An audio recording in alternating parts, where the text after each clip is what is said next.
Miami potentially offered Dalvin Cook a contract. That's what we know right now. We don't know how much it was. We don't know what the contract length was. We don't have any details at all. But reportedly, the Dolphins have come strong for Dalvin Cook. Obviously, not strong enough, or he would have probably accepted the deal. He's being patient. He's trying to pull the patient card, trying to get some sort of bidding war going. We don't know if a bidding war will actually ensue. DeAndre Hopkins is finding his free agent market is cool, if not non-existent in some cases, which is really shocking to me that teams aren't coming to the table like the Buffalo Bills, who are having trouble with Stephon Diggs. I don't want this because I want Kincaid to ball out. I want Kincaid to be the man, the myth, the legend from the jump. But if I'm the Buffalo Bills, if I'm the Philadelphia Eagles, if I'm the Cincinnati Bengals, if I'm a team that's trying to knock off this Kansas City Chief team that is leveled up on everybody, why would you not go after Mr. DeAndre Hopkins? I don't know. It's head-scratching to me that no one traded for him. It's even more head-scratching to me that the market has cooled off. We got sad news. Ryan Mallett has passed away. He drowned at the age of 35. We'll talk briefly about that, and prayers up for his family. We've got a few more things to talk about. Minshew could start week 1. The Fantasy Football Show begins right now. The FantasyFootballShow.com studios. It's the Fantasy Football Show. Live! Monday through Friday, 7 p.m. Eastern. From the FantasyFootballShow.com news desk, here is your breaking news.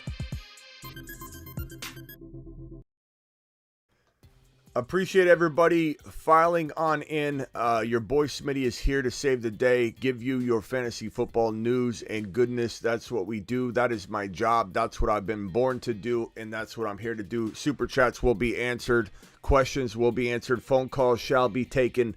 And let's get right into the news. So this Dalvin Cook situation is getting interesting. Now, this news was kind of, let me pull up this one right here first. This one is kind of old. It's actually a couple days old, and no one's really covering it too much because, I don't know, no one seems to have much detail on it. And Barry Jackson of the Miami Herald is the one that reported this, or he tweeted it rather. He said, per source with direct knowledge, the Dolphins have indeed made an offer for Cook. And no, I don't know what it is. There is multiple interest. Cook has called Miami the perfect fit. Cook is in no rush to sign. He has time to wait for a dollar amount he's comfortable with. Now, I don't know if there's any truth to this. We don't actually know. I'm not suggesting that either Cook or this gentleman, what's his name again? Pardon me, Barry Jackson. Barry Jackson or Dalvin Cook, not suggesting either one of them are fibbing a little bit. I'm not. But I do feel like Dalvin Cook's market feels very similar to DeAndre Hopkins. In fact, I would guess if I was a betting man on this topic before the topic actually started to unveil, before both these situations started to take their course, I would have banked on Hopkins having more interest than Dalvin Cook, given how disrespectful the running back market and teams are to the RB. So I'm actually a little bit baffled that Dalvin Cook has, if this is true, and it may not be true, has more interest than DeAndre Hopkins, a receiver at a position that is much more long-lasting and can weather through a whole bunch more. Appreciate everybody dropping these super chats. Salty dropped a super chat, said, let's get going, everybody. Happy Tuesday. Glad to be here. Salty getting a moonshot for being the first super chatter of the day. You know what? The first super chatter of the day from now on, and remind me if I mess up and forget this, I deem the first super chatter of the day an immediate standing ovation. Where's my mallet? Here we go. I deem this to be true going forward. First super chatter of the day is Mr. Salty. He gets a standing ovation. Sorry about the mess. I have to clean up in here. Salty, appreciate you dropping that $5 holler, my man. The myth, the legend. Brucey's in the building today. First in the building was D-Town, followed by Big T, followed by Jeremy, followed by Ron Navy, followed by Cheryl, followed by Matt, followed by Jesus, followed by Nathan, James C, JSC, Crypt. I appreciate you all being here. Very blessed indeed, all of you. Thank you so much for being a loyal follower. 100 people in here. Hit that thumb up button because we got rookie numbers. 27 thumbs up with 100 people watching. We can do better than that. This report here, so you got my report from, what's his name again? Such a forgettable man, this Barry. That's why no one's reporting on it. No one's reporting on it because no one can remember who he is. No one remembers his name. The Miami Herald, Barry Jackson, reporting that there's an offer on the table for Dalvin Cook from the Miami Dolphins. Sorry, Barry. I feel so bad. Actually, I don't. Barry, take a lap. Take a lap for having a forgettable name. I don't even remember it now. Bama dropping a $20 holler, says standing ovation. You're telling me he's getting a standing ovation? He says, no, Smitty, I'm getting a complete money rain, make it rain situation is what Bama says. Alert. Super chat alert.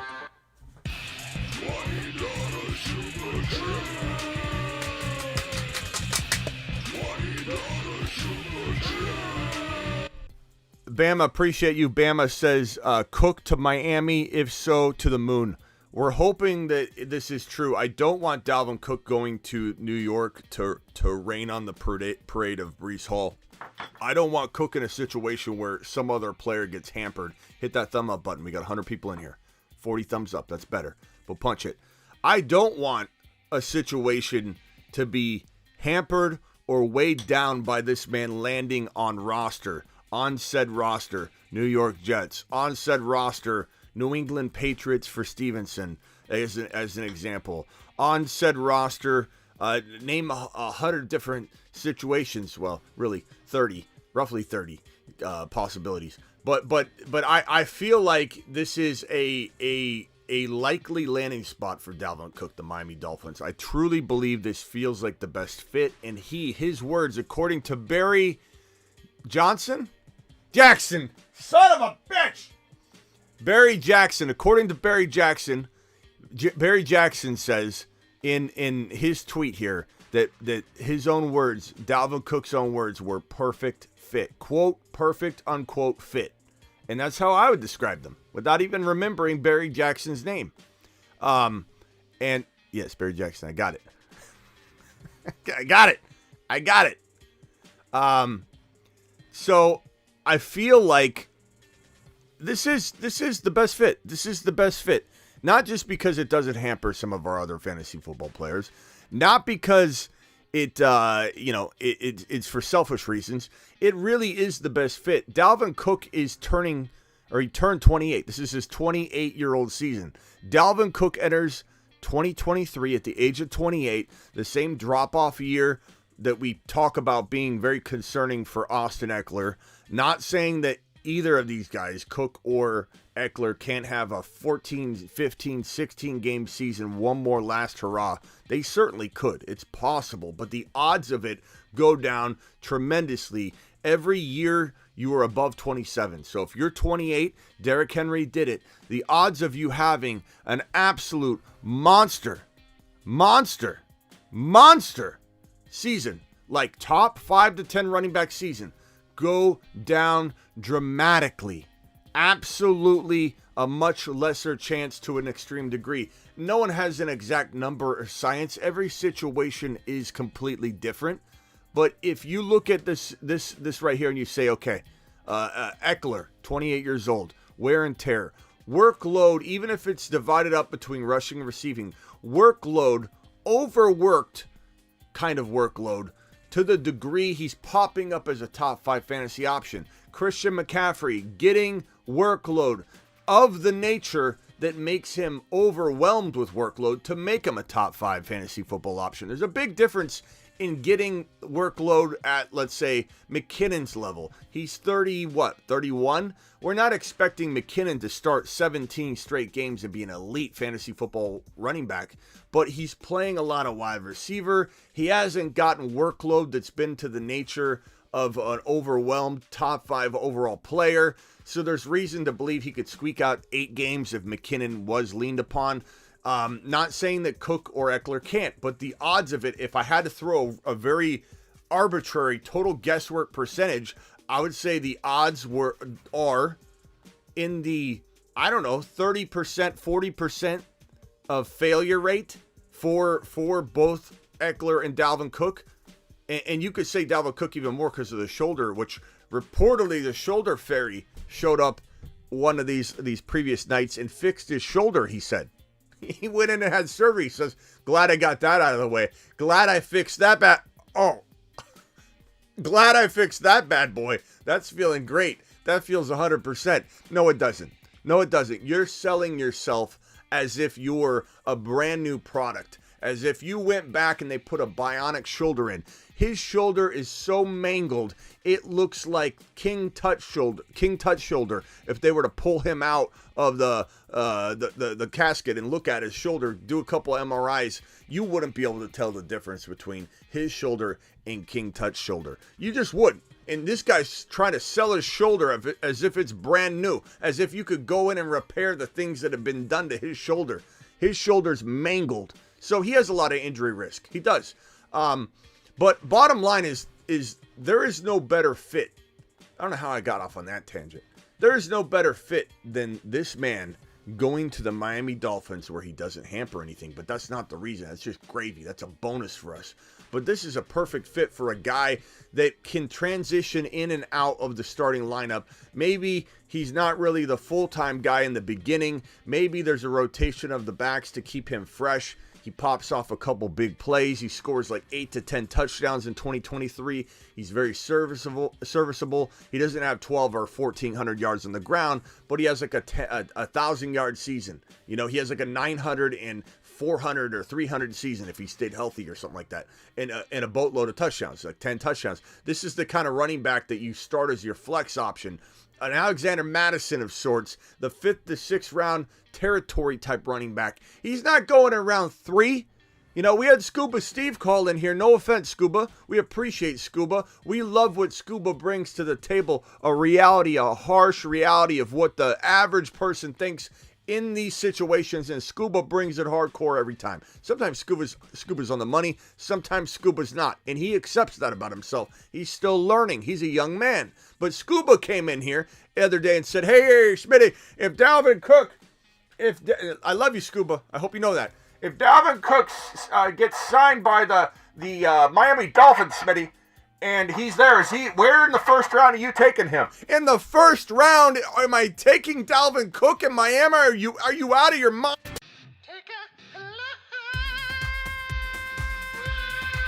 If Dalvin Cook in Miami equals a first rounder, I might as well step away right now because I've misjudged the entire landscape. Dalvin Cook in Miami would equal, God, in a crazy world where someone's overboard on this topic, maybe a third rounder, but God, that's not something I'm spending. That's not something I'm going near. He's at best a late 4th round pick, like responsibly. And in my mind, he's a 5th rounder. In my mind, he's a 5th round Alexander Madison, same territory of value right from the jump. I do not take him in round 4. I, of course, don't take him any higher, Scuba, but I would take him in Alexander Madison territory. Isaiah Pacheco, I still value way more than Dalvin Cook, and Pacheco's going oftentimes in round 6, sometimes round 7. Yet, since he would be an amazing landing spot, the only problem is this isn't happening until Mixon's released. So I know that's what you want, Veda. Veda wants him in Cincy, but the problem is this is near impossible to happen as the Bengals are hovering over signing Joseph Cigar Smoking Burrow to the biggest contract that has ever been seated at the foot of man. People are getting burrowed left and right, and people are going to remember it. Get Burrowed. Joe Burrow's about to ink the biggest contract that a human being with 2 nostrils and 2 ears and a cigar smoking tendency has ever put pen to paper. And so they're waiting. They potentially need this Joe Mixon money. And not to mention T. Higgins is somebody they want to sign. I don't know that they do sign him, but T. Higgins they do want to bring back. They just don't want to pay him T. Higgins money because T. Higgins is expecting the bag. T. Higgins wants one of those nice Louis Vuitton, purses that a lot of the players are wearing these days, full of about top 5 wide receiver money. He wants a blank check essentially. And the problem with that is T. Higgins, is the second wide receiver there. He's not getting paid a disrespectful amount over Jamar Chase, even though Jamar Chase is waiting for his bag. But Jamar Chase is going to need this bump in money soon. Joe Burrow is going to get paid more than anybody's ever been paid before in the history of the NFL, the quarterback position or any position. And then you've got Joe Mixon tying up about almost $13 million. Almost 13 mil is tied up and sitting there. Tied up, just all used up and handcuffed to a man that has been getting in trouble a lot lately to the tune of I don't know, every couple months something reemerges, charges dropped for the brandishing of a weapon. Now they're back on the table. Some big incident happening at his house. Oh, he wasn't there. All these different things going on for Joe when Joe's had a history of this stuff too. And you can say, Smitty, stop bringing up the past. Smitty, well, why is the past coming back to the present then? Okay, I'll bring up the past if I want when we're seeing, even though there's been a big space in between getting in trouble, this is kind of what his past told us could happen with him. And as he's getting late into his older days, maybe he's making bad decisions now. I don't know. But Joe Mixon has already fallen off. He's maybe 60% of what he used to be. And they drafted a nice young rookie running back named Chase Brown that could be the future of this rushing attack. So here's the problem with this Veda. Cincinnati probably would entertain kicking the tires on Dalvin, but they want to save money. They're not just in the business of saying no Mixon, we don't want to pay Mixon, we want to pay somebody else. They're most likely saying we don't want to pay really anybody. We got Chase Brown, we'll figure it out. We'll bring in someone. By the way, Leonard Fournette's car caught on fire today, and he's okay, by the way, but his car was toast. It just caught fire. It caught fire. It looked like Jamir Gibbs was driving and just burning the engine up because he was going so quick down the freeway, and this thing just caught on fire. He escaped. He's 100% okay, but prayers up for Lenny, Big Lenny. But they'll bring in somebody like Lenny, whatever, into Cincinnati. I don't think they're going after what appears to be a more expensive player than we anticipated. We anticipated Hopkins would be getting the bag and location, and we anticipated Dalvin Cook would get maybe location but not the bag, and it's looking like all of this is flipped upside down. We're living in bizarro world right now, to be honest with you. It's sometimes hard to predict. You're not doing a bad job when you get something wrong when you say, when that guy hits free agency, everybody's going to go after him, because the NFL is strange, and sometimes we use too much logic, and these teams are not using logic. I'm telling you right now, I'm not wrong. I'm not wrong. I'm wrong in predicting this is how other teams will think, and that's my fault. That's my fault for thinking teams are thinking smartly with logic. I'm not wrong when I say that DeAndre Hopkins should be getting scooped up by Philly, Cincy, Buffalo, and a couple other locations without waiting for anybody else to come do it. This is almost a defensive measure, playing defense against the other teams, than it is an offensive move. 150 of you in here and only 60 thumbs up. Please punch that button for your boy. It helps the channel more than you know. I misjudged Hopkins' value and situation, and I don't understand it. We'll get to that in a minute. That's right here. Dalvin Cook is reportedly, maybe, potentially available to get the bag, and here we are waiting because he's maybe playing it right. Maybe he's storytelling right now. yeah, I got the bag, I got the offer, and I'm just going to wait it out when really he got a tiny little itty-bitty contract offer from the Miami Dolphins for $1 million or $2 million. And that's why he stepped away. You know, we don't know what the actual reasoning is. It could be revealed to us and us all go, oh God, that's why. There is no market. He's painting a very good picture right now, acting like I'm taking it, I'm going to be patient. Whereas Hopkins is also playing the patient card, but we know what's going on. He's walking away without contract offers, and that could be wrong. Maybe he did get offered a big fat contract, but we have 2 reports today, and we'll get to Hopkins in a second, that say 2 teams we thought might have interest no longer have interest, one of them being the Cleveland Browns, which is insane. Again, another team like the Bengals, like the Eagles, like the Buffalo Bills, and now the Cleveland Browns and the Patriots, they should all be at DeAndre Hopkins' feet saying, come to us and play for us, young man. You still got a little bit left in the tank. Here's a nice little fat bag that's on a 1-year deal.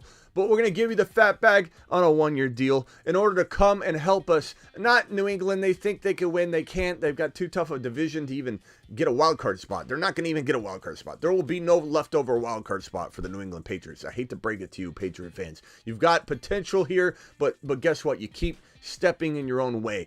Should have went and tried to get Lamar. Your own owner said, yeah, it's up to Bill Belichick. Bill didn't do a thing. He sat on his hands. You could have had Lamar Jackson if you really wanted. You could have had. It was in your control to go get Lamar Jackson. And the owner of the New England Patriots said, I got a pen right here. Ask Bill. And your Patriots did nothing about it. That is very disappointing. The Patriots could have been a playoff contending team. Dare I say a playoff lock for at least one of the wild card spots. Had they traded for Lamar Jackson and signed for free, aside from the contract, there's no draft capital involved, a free DeAndre Hopkins. And I promise you, from the bottom of my heart, that if DeAndre Hopkins was sitting here right now, and he gets the call from Lamar Jackson as a New England Patriot, hey, it's Lamar, you want to come play with me? Yeah, I'm coming. I'm there. I'll even take a small hometown discount. Hometown being my new hometown. To the moon. Wrong button. So I promise you, we would see Hopkins and Lamar in New England if the Patriots had the balls. And Belichick yourself will confirm this for me. He's a Patriots fan and he understands my stances and he doesn't take it personally. But why in the hell did the New England Patriots not go after Lamar Jackson? If they want to win it all, they should have did it. Bill had full autonomy, full authority to go after Lamar, and he didn't. So it's hard to judge any of this. It really is hard to judge any of this. Someone asked me what's the ramifications. So since he's out until they cut Dalvin Cook, and they're going to, don't say, Smitty, I own Dalvin Cook. How dare you say Dalvin Cook's getting cut? What authority do you have? I have the authority of multiple reports that say that they're not paying him nearly $13 million this year. He's taking a significant pay cut or they will release him. They will release him. Old and falling apart, Joe Mixon. Did I say Dalvin Cook? I might have said Dalvin Cook a second ago. Joe Mixon. The Bengals are releasing Joe Mixon if he does not take a pay cut. It's happening. You either understand it and accept it or just keep hanging on for dear life and expect him to play on a near $13 million salary, because he's not. But to answer Veda's question, this probably, you never know, but probably cannot get done unless Mixon gets cut. And once that money's freed up, and once they've released Joe Mixon, they will allocate more toward potentially a replacement. But dare I say, he's not getting what Cook money is in Cook's mind. Cook is not going to get $8 million, $10 million. This guy probably thinks he's going to get the bag. Miami probably wrote him a 6-digit salary offer, and he probably said, what in the hell is going on here? This is not going to be a man that's getting a massive bag. But according to Dalvin Cook, and we could have been wrong, there's more of a market than we anticipated. And there's no market for Hopkins. Absolutely no market considering the situation. So Bama, we hope it's Miami. And somebody asked, hey, Smitty, what's the impact to Achane? And Devon Achane would definitely be impacted greatly if Dalvin Cook landed on the roster. Because make no mistake about it, with all the like situational I don't know, upchuck that Miami Mike did when he was talking about his birthday, and somebody saying, are you going to go after Dalvin Cook? And he, at the time, he wasn't yet released. He said, what do I look like? When's my birthday? My birthday's this, that. What's the alignment of the stars? Is okay, so, sum total is my birthday yesterday. Oh, I wasn't born yesterday. This guy appeared impaired up on the podium talking about this situation. Would he have gone through all of that? Would they offer him a contract? Would they be seeking out Dalvin Cook to start Achane? No. So Achane will be what you call one of those home run handcuffs, one of those deep double-digit round players you grab and stash and you hope for a home run. And with his injury history, Achane could be in the lineup by week 10. So there's not a lot of hope for him to be an early adopter to this offense if Dalvin Cook sitting in the way and two former 49ers are sitting there on the roster at the moment healthy for week 1. Achane probably wouldn't be getting utilized. But I think that, he's definitely got some intrigue. If, let's say, Dalvin Cook doesn't go to Miami, Achane's still in that situation because he's not the starter in week 1. But he's got a much quicker, more fast, like a fast pass to the lineup if something happens or he shows explosion on the field, even in a rotational role. They want to get him on the field in third downs, and let's say he pops off a couple touchdowns in a couple weeks. Then all of a sudden he finds himself getting more and more carries. But you cannot have Dalvin Cook land on that Miami Dolphin roster if you want Achane to be relevant early on in the fantasy season. Doesn't mean he won't be in time, because he is explosive, he is a playmaker, he is very, very quick. DeAndre Hopkins is in the news yet again, and we're going to put that up on here. Let me just look at the chat real quick and see if there's any questions that you guys have that I can answer real quickly in relation to some of this. I hope Cook stays far away from the NFL East and does not play against the Jets. I can understand that. Here are the two pieces of news here. Sports Illustrated's Albert Breer reports the Browns are unlikely to pursue free agent DeAndre Hopkins. Let me emphasize that this is one man's opinion, and he works for SI or writes for SI. We don't know the validity of his information, but this is his take based on the gathering of his information that he's reportedly on the ground collecting. So I kind of trust it, and Albert Breer isn't somebody that I feel like is constantly misleading us or anything like that. So I'm going to take this on face value. I'm going to say this probably feels more true than not, although I don't think even he knows. He said unlikely. He's not saying they're not. He's not saying I have a good authority from the head coach that they're not going after him. He said unlikely. That is his assessment. And you got to accept that for what it is. It's a projection, and I'm wrong sometimes. He could be wrong. We all kind of take in what we can, and we offer an opinion. So unlikely to pursue Hopkins. But this leads us to be like, what are you doing, Cleveland? What are you doing? What are you actually doing, Cleveland?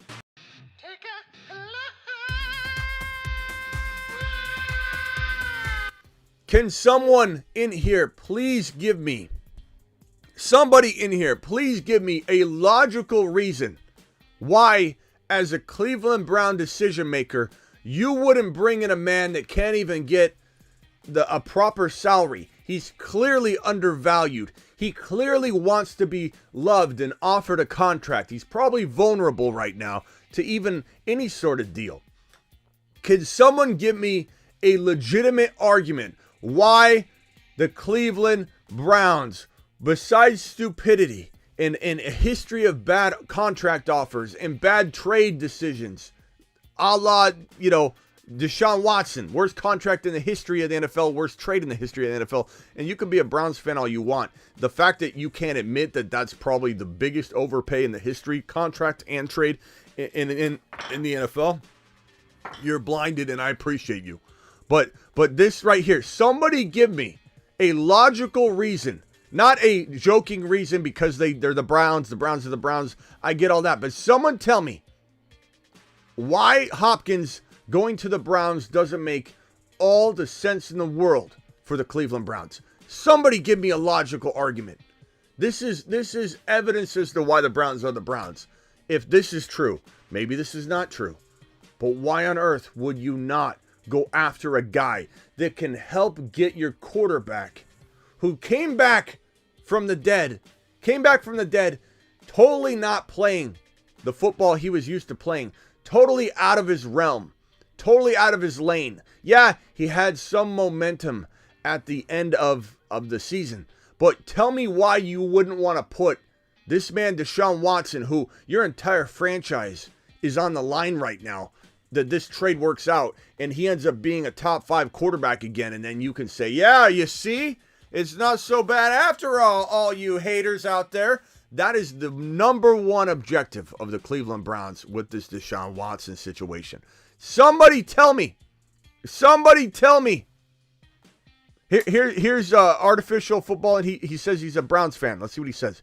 I'm a diehard Browns fan, and I can't argue that. Okay, good. I want to make sure I wasn't off base because I find it ridiculous. How in the hell are you closing the door on DeAndre Hopkins if you're the Cleveland Browns and you have that rapport between these two players? If anybody's going to revive Deshaun Watson into the player I'm saying he's no longer, would you draft Watson? Smitty, you're sleeping on Watson. Smitty, why don't you have Watson ranked higher? Because I'm scared of that he's not going to bounce back. I don't see the player that I used to see.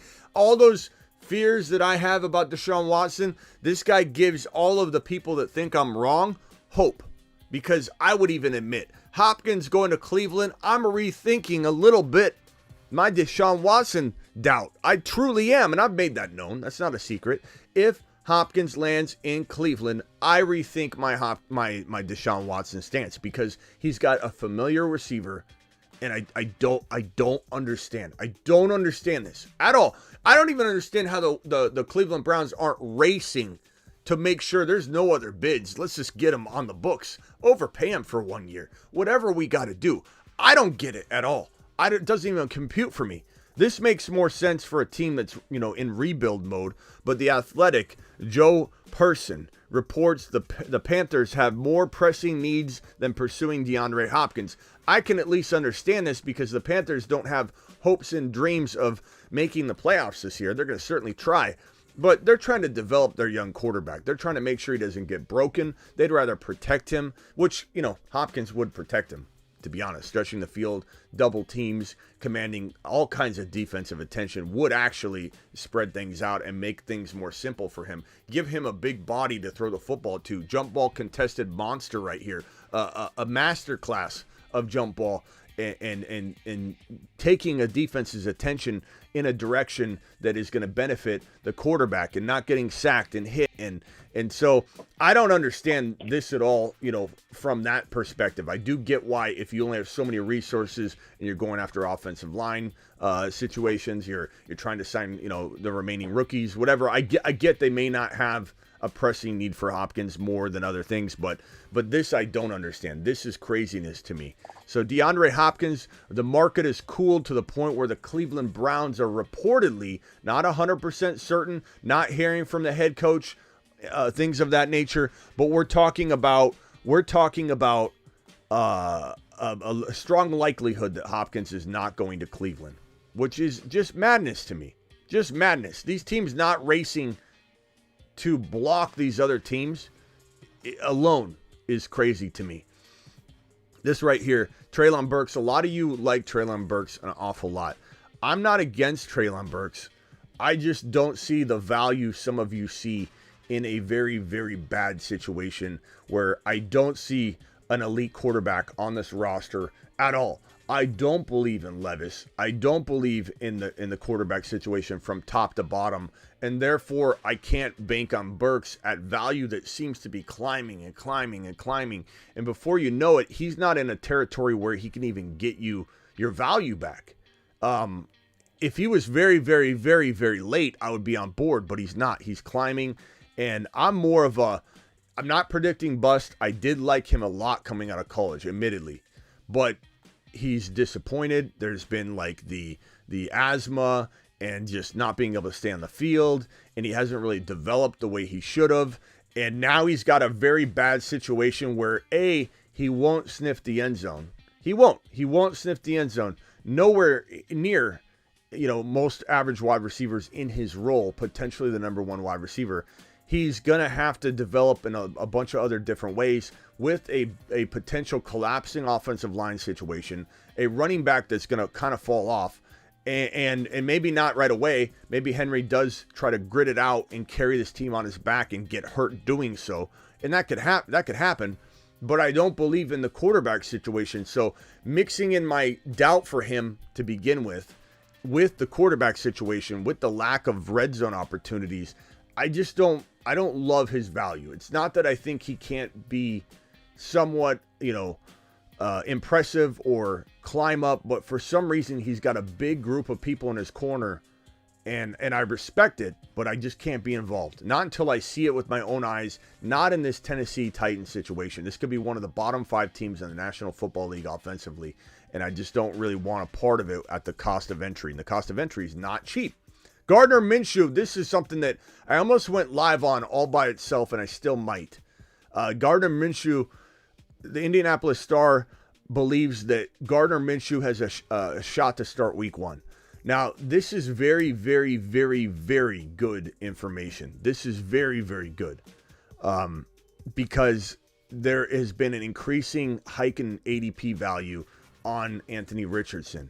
And the fact that Gardner Minshew is being projected by some and predicted by some, not necessarily projected fully yet, but just there's belief that he could start week 1. That's going to downgrade Anthony Richardson in a lot of people's eyes, because right now everybody's vaulting him up on some sort of pedestal.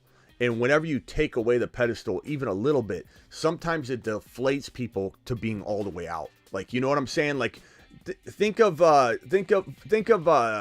Hyatt in New York. I think a lot of you could relate to this. Jalen Hyatt, we were pumped about him. I still am pumped about him. And then a report came out that said he's working with the third string.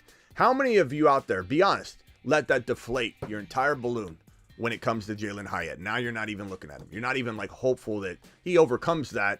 And that's just camp talk. That's just all rookies go through that. Dable might send all of his rookie wide receivers that course anyway. Send him to the freshman team. He's got to work his way up to JV. And then on varsity, he's starting his third year, and he's an absolute like, this could just be the process of, entering in July. We're not even in July. He's working with the third team, and everybody jumped ship on Hyatt. Nobody wants anything to do with him as a rookie now because the report came out he worked with the third team.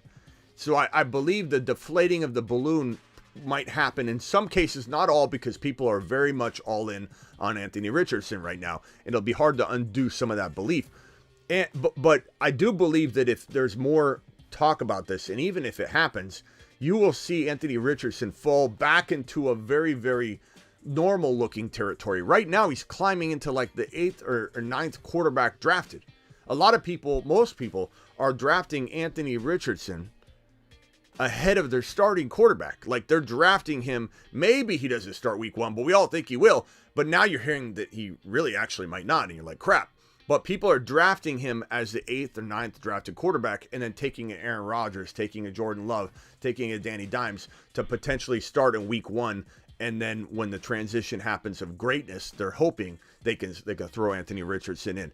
This is good. We need to keep an eye on this. This could very much help ADP value.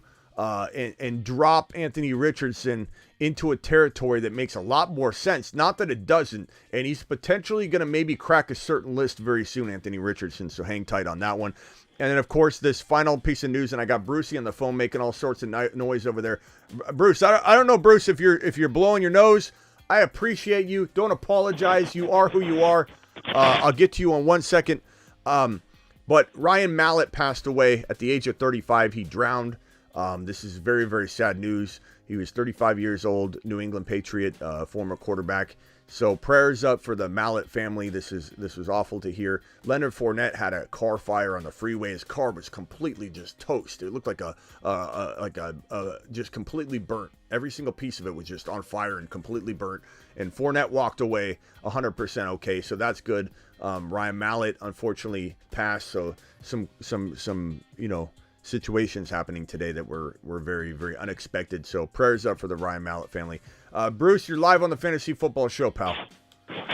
I'm here to argue for the Hopkins thing. I'm here to debate it on maybe the Browns' point of view. Tell me. What if him and Watson really never got along? They just had chemistry on the field. Speculative. But what's your proof? Please present the court with any sort of proof or at least a very strong prediction. Well, I know he wants 1 year, $15 million. That's exactly what he said he wants a deal like. My thing is, there is people that cannot get along, but they work well together. Well, maybe that's what they're thinking. Hopkins and Watson, they don't get along, but they do well together. Well, my counter to that would be there are several reports where there was apparently, and it could be fabricated, excitement between the two at a potential reunion. Now, could be smoke, but from what I gather, he was okay with the idea. From what I gather, he obviously was okay enough that this wasn't just something that was kicked around, but the Browns reportedly are in a position now, reportedly, again, this isn't something that's concrete yet. We're not hearing from the coach or anything like that. But I don't know that I buy into that. I think, there could be every coach or every quarterback and wide receiver have had moments. And I think, maybe somebody's brewing up some of that. But to my knowledge, he was very interested in Cleveland. I don't think that was maybe not as much as another location. Maybe he didn't necessarily want to go back to that in that direction. But I think right now at this point with Hopkins' very, very cold market, I think he would race over to Cleveland to play with Deshaun Watson. It's so funny how these wide receivers, they want something more. And running backs. Really any position, but especially running backs and wide receivers, where you know exactly when they're gonna get to a certain age where they're gonna drop off, and even if they don't drop off yet, they're at an age where teams will not buy you anymore. They won't buy a contract. They won't invest in you anymore. They just don't. They want nothing to do with you at a certain age and territory of your career. And these receivers think they're different. Like every single one of them, like Austin Eckler had these blinders on that he thought he was worth a 3 or 4 year deal. Like he's like, well, I take care of my body. And like, granted, I think I would believe that too. Just in all fairness, I think I would say I'm different. I'm built different. Believe in me. I keep producing. But the truth of the matter is your body's your body. There's decades and decades of data that trends in a wrong direction for running backs as they've gotten older. It used to be 30 years old. And then you could if you entered the season at 30, you have kind of the same odds if you enter at 28 in today's NFL. But if you entered the 31-year season, like if you turned 31 before the season kicked off, you were done. That data was out there. You were toast. If you enter the season at 29, Derrick Henry's going to try and prove this wrong. And at third round value, I'm kind of okay with that in one league. If you're still a first rounder, I would say run from Derrick Henry. I don't care if I jumped a year early last year. 29 years old is the new 31. So Derrick Henry's going to try to defy the odds one more time. And honestly, we'll see. At third round value, like I said, I'm okay trying it in one league. And I've got him in a dynasty league. I can't get rid of him for anything. It's one of our follower leagues because I talk about not going after him. No one's going to trade with me in this follower league for Derrick Henry. So I'm in that league, I'm just riding him until the wheels come off. I'm not going to trade him for some garbage amount of money. I'm going to try and win the championship again and do that. But it's like these players, I think I was trying to say that these players, they think this market's going to be there for them. Like Eckler's just dumbfounded that the team didn't want to bring him back on a 3 or 4 year contract. He's going to be even more dumbfounded if he goes out and has another top 5 running back season and he can't get anything next year. He's going to be dumbfounded. But that's the nature of it. Look at Hopkins and Dalvin Cook. Dalvin Cook, more of a reason to say, I saw this coming. Hopkins, he's still got at least the 1 year left. And even if he's not the same player for whatever reason, he's still going to impact a high-octane offense in a way that is immeasurable. Like, you put him on that Buffalo Bill team, and I don't want this for Kincaid's sake. I really don't.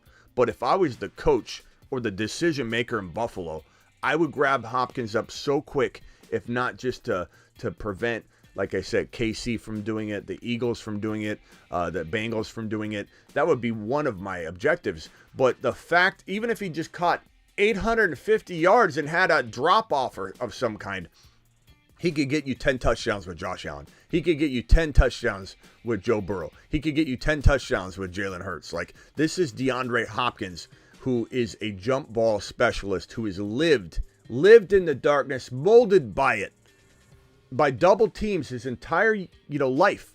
And as he said, his quote was, for any wide receiver room that I'm going to, I'm paraphrasing a little bit, I will make your job easy. I promise you that. He's saying that I'm going to draw all the double teams like I have my entire career. So if I go to the Buffalo Bills, guess whose job's getting easier?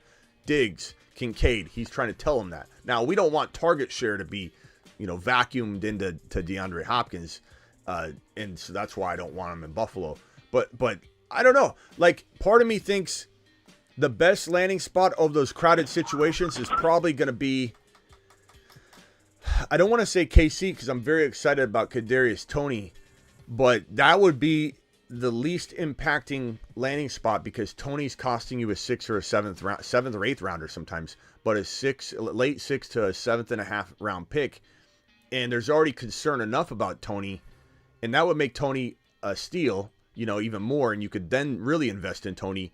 And we already know that Mahomes throws enough that won't affect Travis Kelce. Travis Kelce gets this like compartmentalized, cemented off amount of targets that's not going to go to anybody else, and Mahomes trusts him. The numbers will be there. If anything, it could help him just not get an extra amount of defensive attention this year as people really try to hammer down on the Chiefs and game plan against them. And I don't know. I just think that would be the least impacting place. If Hopkins goes to Cincy, that could affect Jamar Chase. It helps Burrow, though. So there's like a give and a take. If he goes to Philly, that's not good for either of A.J. Brown or Devontae Smith. I mean, one could argue different things, but you definitely would not be excited if you owned one of those wide receivers. But God, you'd be excited if you owned Jalen Hurts. So it's, same thing in Buffalo. Josh Allen to the moon. If he gets DeAndre Hopkins, Kincaid like Kelce probably will have a certain amount of volume that's his, but he's playing more of a wide receiver than Kelce's playing a wide receiver, even though Kelce runs amazing routes and he's oftentimes downfield. But like Kincaid's gonna literally still have the other tight end on the field at the same time, and he's gonna play slot wide receiver a lot of the time. And so it really would directly impact the amount of snaps he's on the field. Whereas if Hopkins went to KC, Kelce's not coming off the field, whereas Kincaid could, and Kincaid could come off the field for half a season. So, different landing spots have different impact, but KC feels like the one where I could wash my hands of Toney and say, I drafted him in like 6.5, 7th round territory, and I still think he could return that value potentially even with Hopkins there. Hopkins might not even stay healthy all year, but that impacts no first rounders like Jamar Chase, no 2nd, 3rd, and 4th rounders like the Eagles guys. You know what I mean? So I don't know that I want him wide receiver wise going to any of those locations. However, I mean, I guess I'll ask Ron Navy, who's on the phone right now. Let's just say he went to Philly. He's not going to. There's no rumors of it at all. But if, let's say Hopkins went to Philly, would that excite us so much about our Jalen Hurts shares that we would say whatever on the other parts? Like, maybe it would. Maybe, because I own Jalen Hurts in so many leagues. If he got Hopkins, I don't know how many best ball drafts I have where I've actually drafted the Philly receivers in conjunction with Hurts, because I'm not a must-cuff guy like everybody else. So a lot of my teams would just get an immediate bump if I had Jalen Hurts only. And so I don't know. I go back and forth. Like, I'll come to terms on wherever Hopkins goes unless it's Buffalo, because I really am invested in Kincaid maturing quickly. But, like, what would you do? What would you think if he landed in Philly? Hope they use him well. Yeah. Because, I mean, he's going to take some pieces away from somebody. Yeah. Who's it going to be? Is it going to be AJ or is it going to be Smith? But my question was Hurts. Or is it Goddard? But my question was, would you be more excited for the impact to Hurts than worry about the impact to the other receivers? Is what I'm asking. Like, I think I could get behind the Philly. What? I'm not worried about Hurts. I'm not worried about Hurts. Okay. I don't think it. I mean, I think it makes Hurts is going to be great with him or without him. Yeah, but I think it would put him on another level. So that's what I'm saying. I could get behind it. But he's not going to Philly, so we can stop the hypothetical on that. Cameron. I wanted to talk about, you wanted to make an argument for him not to go to Cleveland. That doesn't make sense. Why Cleveland doesn't want him. Yeah. And I got a different view than Bruce has on it. I think it's because they covet Elijah Moore. They were trying to get him ever since he was a rookie. They finally got him. They got Cooper.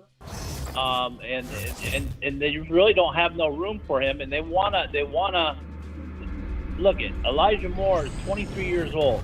They want to bring him up. I think they want to make him the number one receiver there. Hopkins kind of gets in the way of that. You bring Hopkins in, he kind of gets away with that.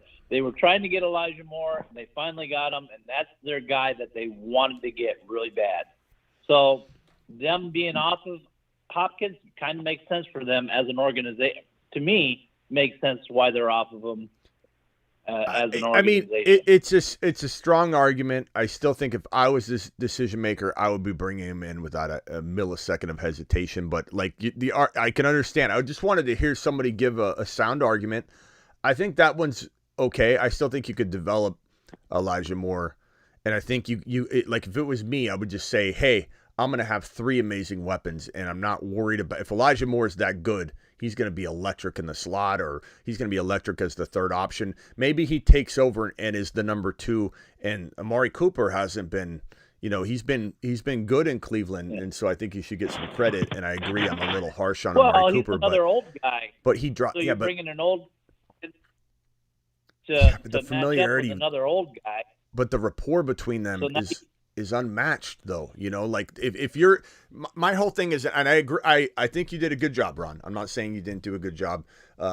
Excellent presentation, but I will say that I still feel that if you are the Cleveland Browns brass and you made what is being said and spoken of as the worst trade ever, aside from Herschel Walker, or some say, the worst trade ever in the history of the NFL, coupled with the worst contract that sent the NFL in chaos in terms of quarterback contracts. It took several contracts to get that Deshaun Watson contract kind of out of people's minds. Like, don't count that. That's a Fugazi contract that no one should have got. And it took a couple contracts to eliminate hey, we're all getting guaranteed money to the rafters now. And so this is thought to be, especially by GMs, the worst contract ever offered to a player in conjunction with the worst trade ever made. And so if you're in that situation and DeAndre Hopkins costs you now money only, you don't have to. He's an old guy, sure. You don't have to invest your future in him. You're spending cash money up front, essentially, to have this guy make sure you don't look like a bunch of idiots when this thing doesn't work out or if Watson unravels. And to me, it's worth going down that road versus, worrying about could this step on the advancement of Elijah Moore. But I get your take. Real quickly, let me read Cheryl's $10 super chat, which gets a moonshot every time. Cheryl, appreciate you. Hey, Smitty, still trying to get a feel for Walker's current value on Underdog, seeing 4th round. Curious on his value in the 4th versus Charbonnet in the 8th. Is Walker still worth a 4th round pick given Charbonnet? Excellent question. And I would attack that. Cheryl, you're still here, right? I would attack it this way. and say this is what you call not only the proper adjustment of ADP value as it relates to impacting situation or a situation unfolding a certain way. Charbonnet gets drafted onto the roster, a guy we had as a win-a-league player. We can't make light of how talented and how much we projected and predicted for this guy Charbonnet, and that's going to impact the likelihood of Walker going through this whole process unscathed. You know, look, we know that there is a threat to Walker's workload. We know not only is there a threat to Walker's workload, but Pete Carroll is very much the kind of coach that will rotate over. Not that rotating is out of his realm of possibilities, but he rotates over onto one guy. He'll definitely not lean on a 50-50 split. He's gonna, if there is a threat that somehow Walker gets banged up, he turns to Charbonnet. Charbonnet's on fire because he's gonna potentially do that if he gets in. That's the threat, and then Pete Carroll rolls with the hot hand. And that's a possibility. As much as we love Kenneth Walker, Charbonnet is so good, and he's such a tough runner, arguably the toughest runner in the National Football League. You could say Henry right now, without even taking a snap, I can confidently say that this guy is the closest thing to Marshawn Lynch meets Derrick Henry in terms of one player being able to tackle him. They can't. Go watch the college film. If you watch the college film, and right now you're saying, Smitty, that's a ridiculous comment to make about a rookie, you will come back and apologize to me if you watch a good 15-20 minutes of this man's footage, because he cannot be tackled. His low center of gravity, his balance, his contact balance when he gets hit, it's unmatched. Now, it doesn't mean it'll 100% translate at the NFL level, but he's in a run-heavy system where I believe Pete Carroll would put him in very advantageous positions. He's got 3 wide receivers now, not 2, that are going to make Geno Smith look a little like Tua last year, or they'll make him look like Geno Smith from last year, who played very underrated and very well. And so now you've got this team that's very run-heavy, that's got... It's like Pete Carroll, look, as much as we make fun of Pete for a lot of different things, the guy's amazing coach. Look what he did with Geno Smith. He got rid of Russell Wilson. Russell Wilson fell apart.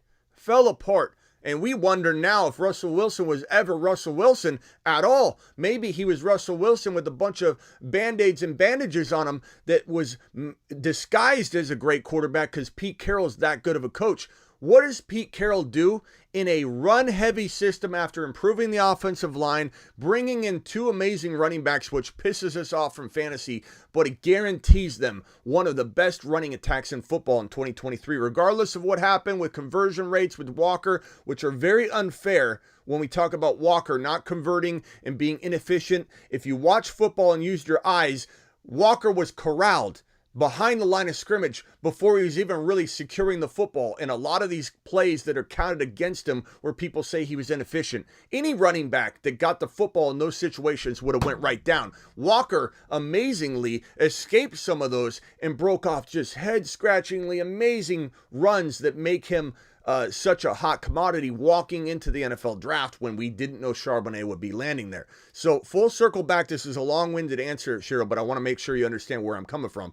Walker is in a situation where they've improved the offensive line, and they've continued to. They're run heavy. And Charbonnet, when he got the phone call from Pete Carroll, before Pete Carroll finished the first sentence, "Hey, Charbonnet, welcome to the team," before he even finished the sentence, comma, "you got to play special teams." That was the first thing he said to him. So we have a little bit of breathing room before Walker opens this stage up for Charbonnet. Unless he gets hurt early, then Charbonnet might jump in early. And that's part of the concern, Cheryl. So my answer to you is we were drafting Walker in this community as a top 5 overall player. A lot of truthers in here coming off the back of last year's prediction here on the channel, where no one predicted Walker to be bigger than this community right here on this channel. And Walker, coming off of last year, was in some people's mind running back 1, running back 2, running back 3 overall, walking into March and April. Then the draft hit. And so he adjusted, and we predicted he would tank in ADP value. If I had to project where I think Walker should be going right now, not where he is going, I would say third round. I would say third round is where I would value him and reset his value appropriately with the risk versus reward, but yet he's going in the mid fourth, late fourth, sometimes top of 5 in underdog. I've gotten Walker, and Ron can confirm this because we even talked before, where we both in the middle of a draft were like, okay, I passed on this guy, and Walker was still there in round 5. I scooped Walker up at the top of 5 in 2 drafts recently within the last 48 hours, and I got him as my 5th drafted player. And that, Cheryl, is a value beyond values if you couple it with Charbonnet, who is very, very easy to reach for and take in like the 90s instead of waiting until his ADP, which is around 100 to 110. Just kind of depends on whether you're doing, this draft in a super flex. He falls a little later. But to answer your question, there's no excuse in upcoming drafts where you have total control. If you're in a dynasty league, you can't control this, but there is zero excuse. There is take a lap, waiting for you if you draft Walker without Charbonnet, and you got to reach into the 90s sometimes to get it done. There is zero excuse not to cuff them together. And if you cuff them together, that makes your 4th round investment in Walker one of the biggest steals in fantasy football 2023. There is only 2 other players, maybe 3, that have as impacting a fantasy value when you have Charbonnet as the safeguard. When you don't, you have a little less of that upside. And I'm not as eager to call you a breakout player like Walker in year 2 in this situation when you don't have the safeguard in Charbonnet. But the only 3 other players that come to mind that are better values that could win you a league in more impacting manner would be Gibbs in round 4, Burrow round 4, Fields in round 5, maybe T-Law round 6 or 7. Those are my favorite picks. Walker falls into that bucket. You must cuff him, but he's a round later, sometimes a round and a half later than he really should be fair market value. Absolutely love him with Charbonnet in round 4, Cheryl, but make sure you cuff. Thank you for the question. It's a great question, and I think that we needed to attack that. I might even clip that, put it into a separate video, make that into an additional video, and talk about that. Let's go back over to Bruce and then Ron, and the phone lines are open. My question, Smitty, is it kind of goes along like that. Who is your most overrated player and who's your most underrated player? Underrated player, Jamir Gibbs in the 4th round. I think Fields in 5, all the guys I just said, and that's why I love them. Like Fields in 5, Burrow in 4, Walker in 4, 5, Charbonnet in the hundreds. Those are all some of the most undervalued players. Kincaid in double-digit rounds. Those are the win a league ones that I think are going to take us to the promised land and make our community just put us all over the map with all these tournaments and underdog fantasy promo code Smitty. Those are and I'm missing a couple, Ron. I'm sure you'll remind me. What? Yeah, Dotson. Dotson. Dotson's a big one. Yeah, Dotson. I mean, Dotson. His ADP. Yeah, don't miss him. Bro, I'm reaching for him like a whole round now, and it's because like if I'm in a position where Dotson's maybe 15 projected total ADP slots away. Like I don't know what his ADP is now. Let's just call it, I don't know. What is it roughly number wise? Like 70. Let's see. Let me pull it up here on Underdog and give you guys an accurate number. So his ADP on Underdog Fantasy promo code Smitty, which is we're drafting tonight after Panic Chamber. So make sure you're signed up and ready to rumble. Just click the link in the description of the video and that will get you in the door. But you got to click that link in the description of the video. So Dotson is going, he's at 74. So I was about right. 74.8 overall, and he's wide receiver 39. 39. Jahan Dotson's wide receiver 39. To put that into perspective and to explain what I was about to explain, when I'm sitting there at 65, and I know I shouldn't be taking him, I find myself saying, like, especially if my picks are like, I have to go all the way down one round and all the way back. There's no way he's going to be available, but I'm like 10 spots ahead of where I need to take him. I'm in the 60 something. I find myself reaching for him because I don't like any of the players above him. Listen to every player ranked above him. I shouldn't say I don't like any of them. But you've got, Tony, who's, I think, more risky, but I like him. Addison, obviously there's upside there. But then it's Burks, it's Deontay Johnson, Tyler Lockett, JSN, Pittman, Hollywood Brown, Godwin, Ayuk. There's just a slew of players that I'm just not on board with, where I'm taking them in the 60s. And Dotson is, he could be wide receiver 7. Like, everyone needs to understand how good he is. And I know there's a lot of McLaurin truthers out there, and I'm not trying to crap on McLaurin, but he's just different.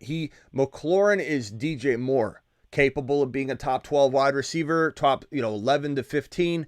Dotson has 7 to 10 upside. Dotson has Christian Watson appeal. Dotson has Olave appeal. It wouldn't surprise me if Dotson was as good as Olave in 2023. That's why he's a moon man. That's why he's on the moon man list. That's why Dotson is a moon man. So he can win leagues too.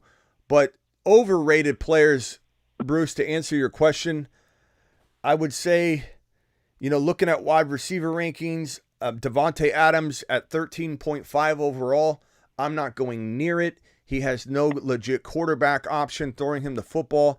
He won't live in the red zone. This guy was spoon-fed in a bad situation on a bad team with an awful offense with a bad field position.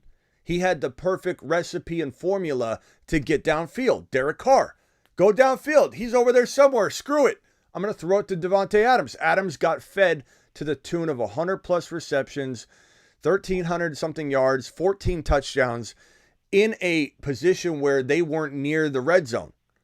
So Jimmy G or whoever ends up coming in, whether it's, Stidham, or let's say they bring in Wentz. Wentz is the best option because at least he'll throw downfield, and maybe we reassess how bad of a pick he is at 13 versus, now he's an awful pick at 13 in my opinion. Adams can't do all this on his own. He needs and has only ever had a laser locking downfield throwing quarterback. So at 13 overall, that's ridiculous value. A ridiculous overpriced value. I would say that's number one. That sticks out at wide receiver. At running back, looking down the running back rankings, honestly, Jacobs, I hate to keep going in that direction, but Jacobs, I think people buying Jacobs inside the top, like 25, 26, 27, you're borderline a late second-round pick, early third-round pick. No way I'm going near Jacobs, even over a recovering Breece Hall. Those are just two examples there. Joe Mixon. Joe Mixon? Joe Mixon's ADP is one running back slot behind Jamir Gibbs. One running back slot. That means sometimes on occasion people take Joe Mixon over Jamir Gibbs. Those are the two worst. Those are the two worst. Bama says I'm skipping super chats. I'm sorry, I'm not skipping them. There's just sorry, Bama. Yours is right here. Did you see my $20 hauler? Maybe he's too much drama for the money he's asking for. What? I thought you were talking to me on the super chat. I'm like, damn, Bama. He's talking about Hopkins. Bama, no, I got your $20 hauler. We did a Cooked on Miami. I talked about it. I put it on screen. We did a $20, make it rain situation, and I'll do it again for you. But Bama, no, thank you for the $5 hauler. You must have stepped out, Bama. You must have stepped out. Here it is again. Alert. Super chat alert.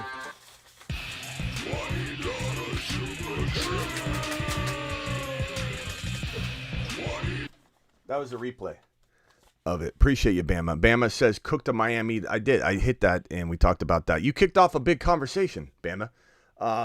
Appreciate the $20 hauler. And as for being too much drama for the money, I don't know that Hopkins is too much drama for the money. If you're talking about Cook, there is some drama that comes with Cook. But if you're talking about Hopkins, I don't know that Hopkins is that dramatic on the team. I think he's a pretty good teammate, and I don't get that sense. I'm in Arizona, and I don't feel like Hopkins has been a distraction at all. I think Hopkins actually, he's even said things like where he could have said, I want out of here or whatever. He even said, I didn't say I wanted out of Arizona. Everybody else said that. Like, he even kind of defended the situation he was currently in, saying, look, I'm a Cardinal right now. You know, respectful to his team and his teammates and his coaches. So I actually kind of think the opposite. But Bama, appreciate you dropping that super chat. And Bama, oh, okay. Maybe I did miss Bama's second $20 holler. That's probably what he's saying. Bama, I'm sorry if I missed the second one. Let me do it one more time for you. Alert. Super chat alert.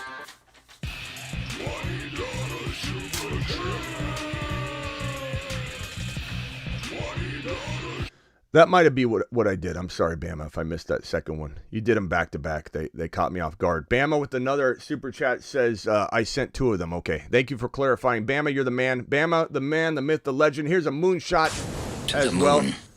Go ahead, Ron Navy.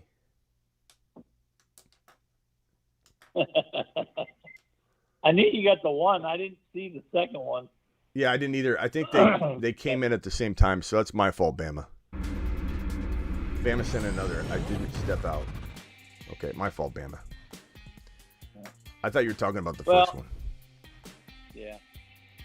Well, went to we had cardiologist appointment today, and then they got her results, and they called us when we were at that appointment and got her results in, but they didn't do anything over the phone. So we got to find out tomorrow.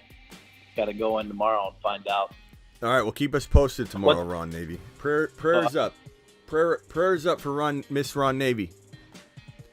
Prayers. Drop some prayer emojis for the man. Yeah, let us know tomorrow. Hey, Ron.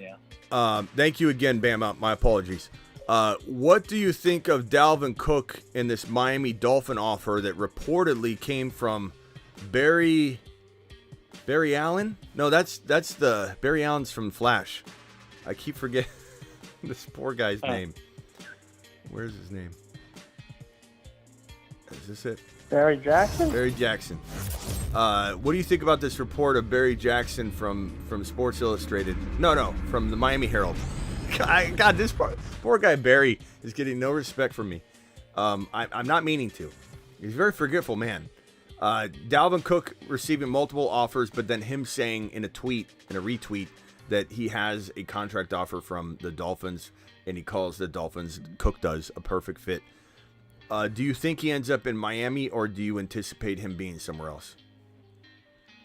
He could. He's not going to get the money that he wants. No running backs are, because they just like they treat the running backs like piss ants. So, but he would fit good there simply because they got a lot of running backs. So if something were to happen where, he get injured or whatever, they got plenty of backups there. And I do think it would affect Achane. I would think it would affect the whole, because if he's running good, he's the number one back there. Yeah. Yeah, Achane is definitely a player that it affects the most. And Achane is probably, I don't know, if I had to put a value on Roschon, Achane, and Chase Brown, I mean, it really all just depends on, like, if Mixon gets cut or if no one gets brought in like Dalvin Cook. So I think much of it depends on that. But I could see Achane being the most valuable of those three guys. I could see Chase Brown being the most valuable. But Achane's got that speed. He's in a track and field built offense, so it all makes sense, like for him to explode in Miami. I'm wondering. You what? I'm wondering if Achane and Hill have raced yet. Yeah, yeah. Hill wants every. Yeah. Let's see. We got Ninja on the phone. I'm sorry, Ninja. Ninja, what can we do for you? You're live.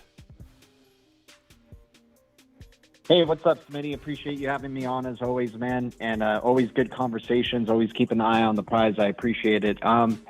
With Jamir Gibbs, he's currently going as like the running back 15, right? And that's already pretty high for a rookie running back. But I feel like we still got to take advantage of his current ADP where it's at because, if he sits out the preseason, I think that's a good sign because they know what they have and they want to make sure that he's ready for the regular season. But if we get to see some training camp videos or preseason videos, I think he's going to start moving up in ADP to around like the running back 10. What do you think? Of course. I mean, we talk about that all the time. Just get him while you can. That's kind of the point of the Moon Man list is we got to take advantage of these players before their ADPs change. How many times does a Moon Man become when a new person steps in to the show for the first time and they see the Moon Man list and they go, that's not bold. Like that list is a bunch of like obvious choices. But remember what that one guy said about 3 or 4 months ago when he came into the channel and said, I loved your Moon Man list last year, Smitty. You did really good, but this year's looks like a bunch of stashes. Like, I don't like your list. So, I mean, that's the whole point of the Moon Man list. Look, Gibbs is going in round 4. That's why I said just a minute ago, you win a league. You win a league with Gibbs in round 4. You win a league with Joe Burrow in round 4. You win a league with Fields in round 5. You win a league in double-digit rounds with Kincaid. The moment Gibbs has one scrimmage, like in not even contact, just like some scrimmage, untouched, shake and bake, 70-yard touchdown reception, he's going to climb into the top of 3. And as I said, and I could be wrong on this, but as I said at the beginning of all this, when he was drafted, a couple days after the draft, when we knew Swift was on the move and all that, I said that he would climb into the bottom of round 2. So, and when you say he's already going high for a rookie, rookies traditionally go high. Rookies traditionally produce. I don't think he could be a bigger steal right now. He is the biggest steal at the running back position in fantasy football. So if we're putting him in the top 10 there, who wouldn't be in the top 10? That's kind of like, I guess, like, would you replace would you replace like a Barkley or a JT or something with Gibbs eventually? Or well, like, I mean, you've got a changing of the guard, as I say, at running back, so we don't know who of like Chubb and Barkley's younger. Chubb, Henry, Jacobs, not necessarily old, but his situation, Taylor busted last year. What will Anthony Richardson do to his touchdown production? What will the offense look like now? Eckler getting older, Christian McCaffrey getting overworked. You never know how many of those guys are going to drop out due to injury.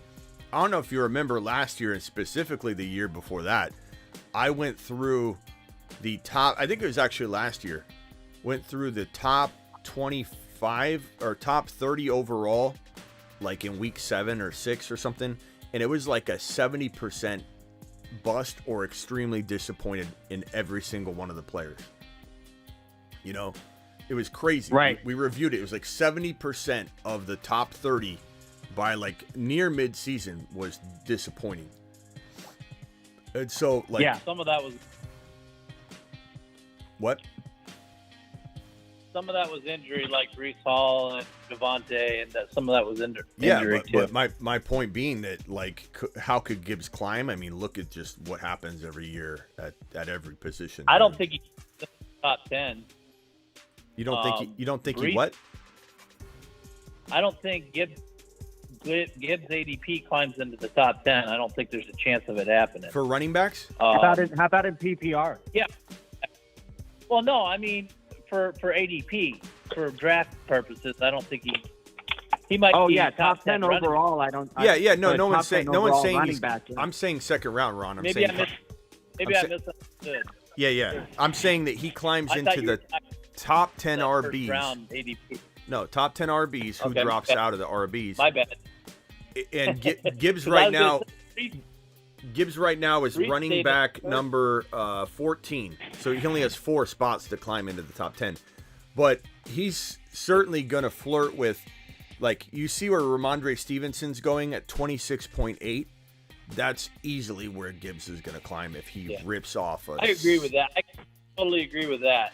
I was thinking you were talking about in the first round going the top 10 pick. My bad. I hope not. I'll put my... No. I was talking about our RB ADP. Yeah. Let's go over to Brucey. Brucey, what's up? If on RB ADP, which I don't know, where does Javonte Williams rank, or you think he's a bust and he's done? Because I'm still high on him for some reason, even though he might miss some time. I think that Javonte Williams is a disappointment waiting to happen if you're expecting him to be what we all wanted him to be right away. I think that that's not a realistic expectation because he's going to be pushing it to even be ready for week 1. And we've been told that by his coach, and we've also been told by Sean Payton that he's not going to tell us the truth. He told us that we everything's looking good, and then the next breath he said, we're hoping he's not on PUP. And it's like, and that got reported 2 different ways. One person reported, hey, he says he's ready for week 1. And then another person biasly reported he's going on, he might still go on the PUP. Nobody said really the entire context of what Sean Payton said. And then nobody said the third part Sean Payton said, which was right after he says, and we're going to keep that stuff very close to our chest. We're not going to necessarily tell you what's going on. So like we have no clue. And from Sean Payton's mouth, he literally said, don't believe what you hear, because I'm not going to even tell you.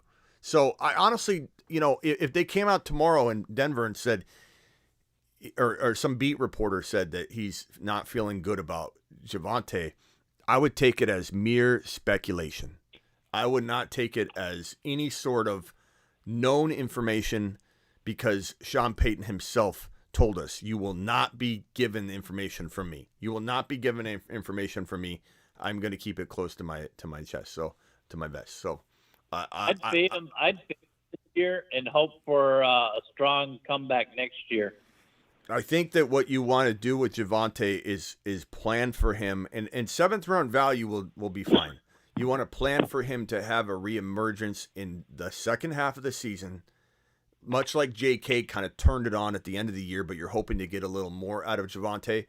And he's a little less of an injury risk overall to me, because JK before his ACL was a big injury risk to me. But I think that Javonte, he's young, he's so good, his contact balance is amazing.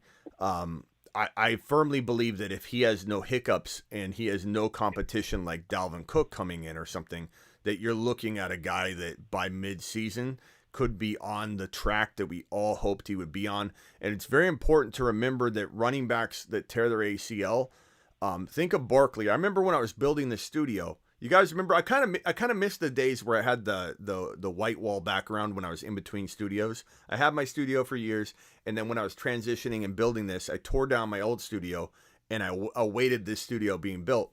And I had a wall in my house. It was a blank white wall, and it just looked very, very old school. But I remember sitting there, and I think he tore his ACL in week 1. I remember sitting there, and I was at a big wooden desk, like dining room table that I put my whole setup on. I had the whole dining room just decked out with my stuff. And I remember sitting there at my desk, and I remember when Barkley tore his ACL, I remember saying to everybody, I remember going, I don't know what his value is anymore. But I did say to everybody, and we could go find the video. I almost remember word for word that we're going to all have a reaction to it now, and that time will pass and we will see it differently, very soon. But right now, everyone's like, there goes Barkley. He's outside the top 30 overall in Dynasty. He's gone. Like when somebody's freshly injured, you can't value them high. And you can't envision a rebound.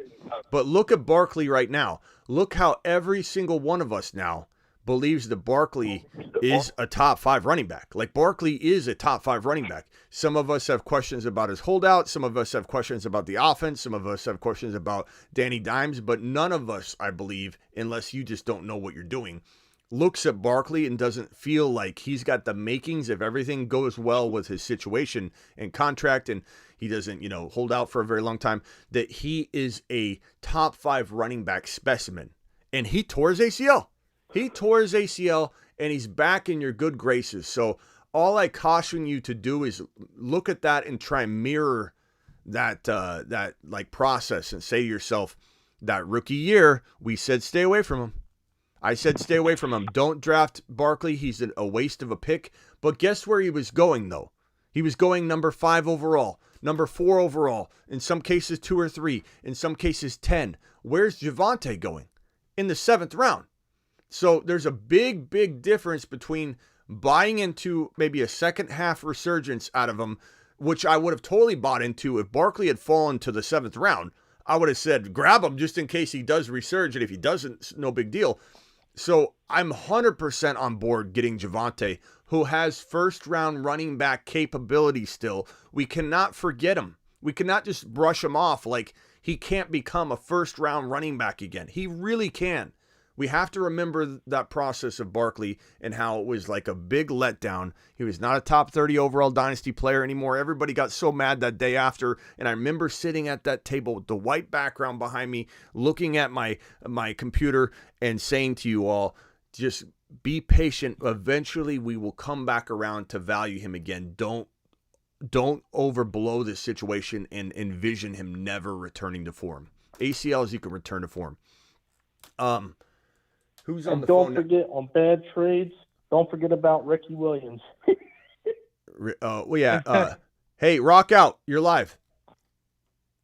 Oh, I sent you a DM. Oh, what's this one? Let's see what this one's about. Here we go. Dear Fantasy Lord and mercy, let our fantasy picks hit with no injury. Let us not get sniped besides our community. Let us show we were right on the ball when it comes to this. Thank you, Rock Out. Rock Out just dropping poetry on us. Appreciate. And then he hangs up. No, that was a Bruce. That was the Bruce. Bruce hung up. You offended the Bruce. It was so good, Bruce hung up the phone. Rock Out, thank you. What do you think of DeAndre Hopkins and Dalvin Cook, Rock Out?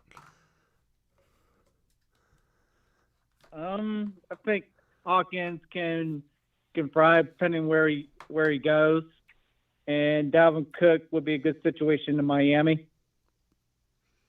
Yeah, I think Miami's the best spot for Dalvin.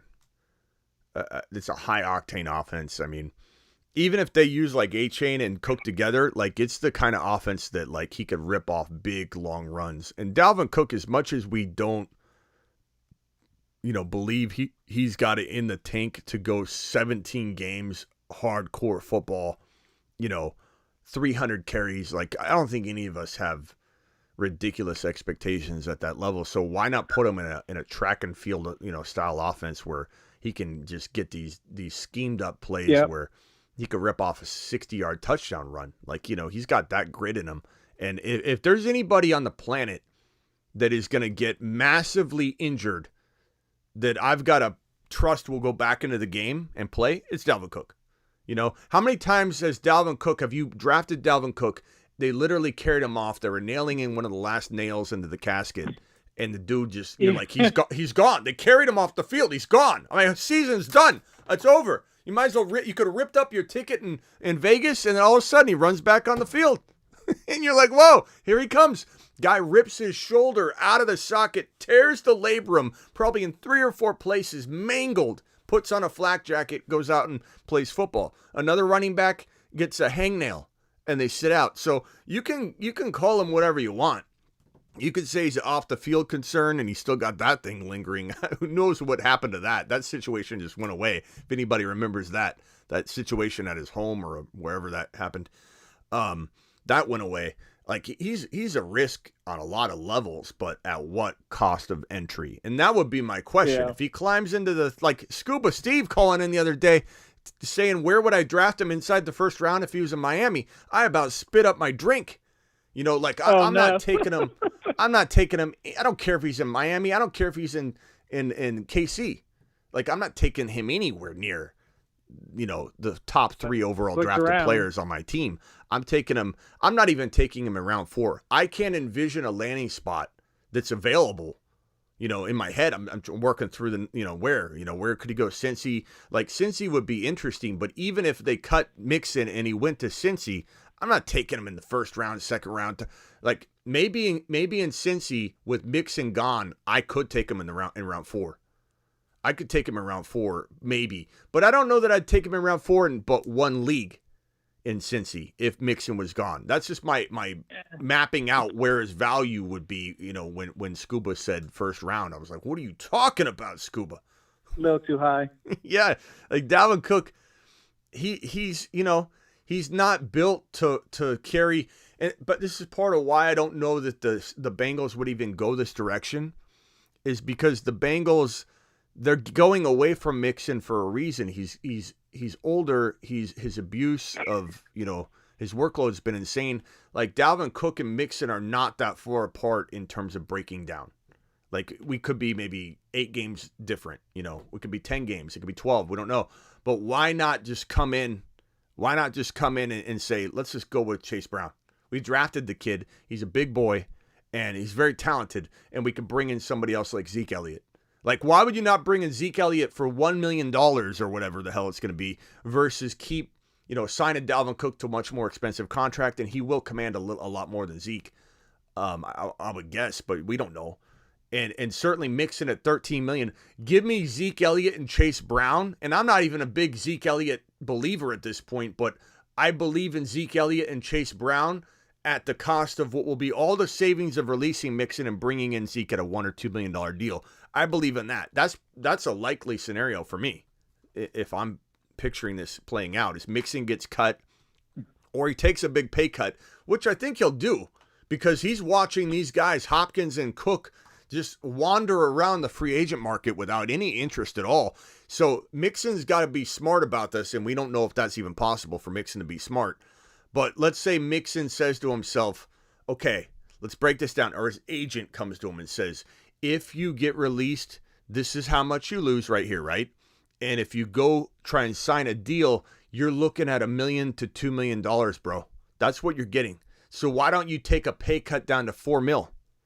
And then you're going to get more in the pay cut than you will on the open market. So that's what's going to be the happy medium that Mixon's got to find in order to say, this is smarter for me to go this direction. Oh, no.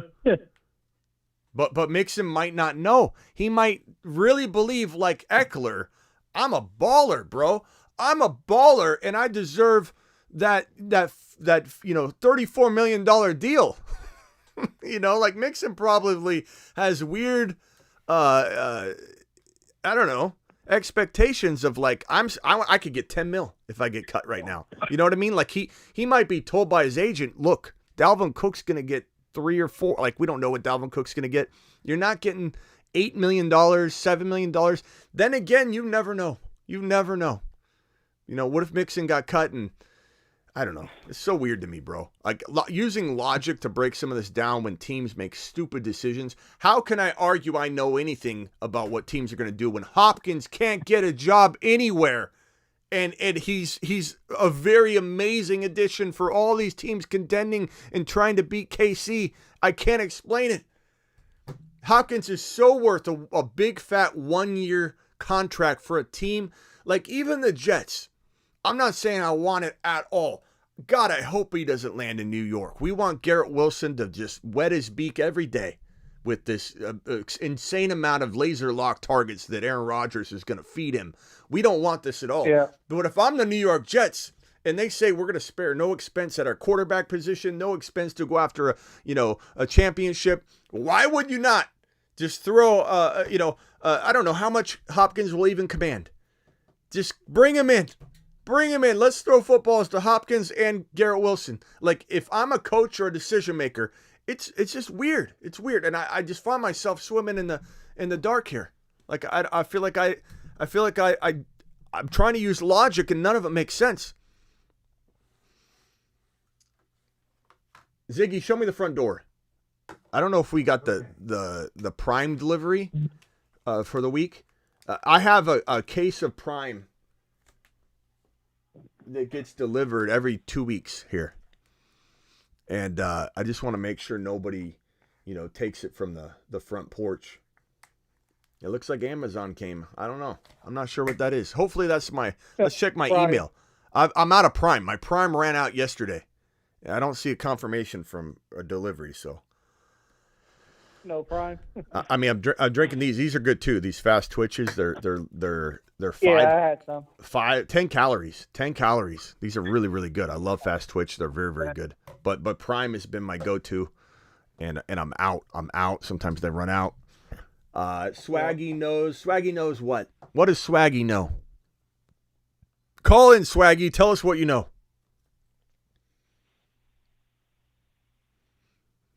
Phone lines are open. Call into the show. Call into the show. Hang tight, guys, while I go through the voicemails for today on the in the voicemail crew. Here is the. It looks like that was a Prime delivery. Okay. Here's the voicemail crew. If you want to become a voicemail leaver, a daily voicemail leaver on the channel, all you got to do is go to my Instagram and click on that subscribe button that's highlighted right here. And for $4.99, I will put you in a private chat. And in said private chat, you can talk to like-minded $4.99 subscribers that are taking this little chat group seriously. These are ballers, okay? You text each other. It looks a little something like this. Anybody that asks a question via text, everybody jumps in and just, when they can, talk. But then the voice messages are for me.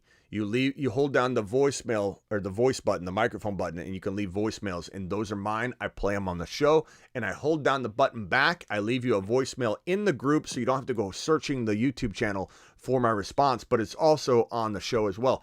Ziggy off. So here's voice message number 1 for the day from Mason.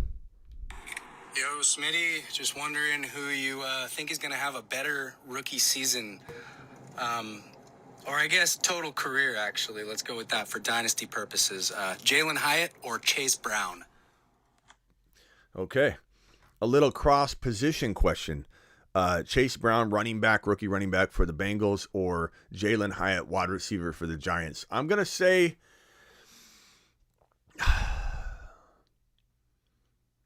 That's close. I mean, honestly, if I'm on the clock in a rookie-only draft, I'm weighing that decision out based on position of need because all things are kind of equal, and that's what I say. I go best player available, and at that point, it would depend on if I needed an RB or if I needed a wide receiver, and I kind of let that drive me, to be honest. So the answer is kind of even. But I would say in general, my tendency is to lean with the wide receiver. Hyatt's a very, very good wide receiver. I think, Danny Dimes will eventually utilize him as his number 1 at some point. It just could take half a season. I think the upside for this year could be in Chase Brown. And much of this will be determined by what happens. I'm going to start a new message. Much will be determined in terms of what happens with Mixon. If Mixon gets cut, then I'd probably shift my answer to Chase Brown.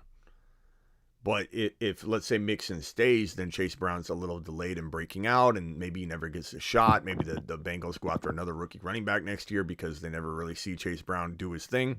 So I would say if Mixon gets cut, which I think is 50-50 because I think he's going to be advised by people to take a pay cut above what he would get if he hit the open market, and they'll figure out a way to keep him. But if he gets released, then Chase Brown. If he doesn't get released, then Hyatt. I think you let that determine it.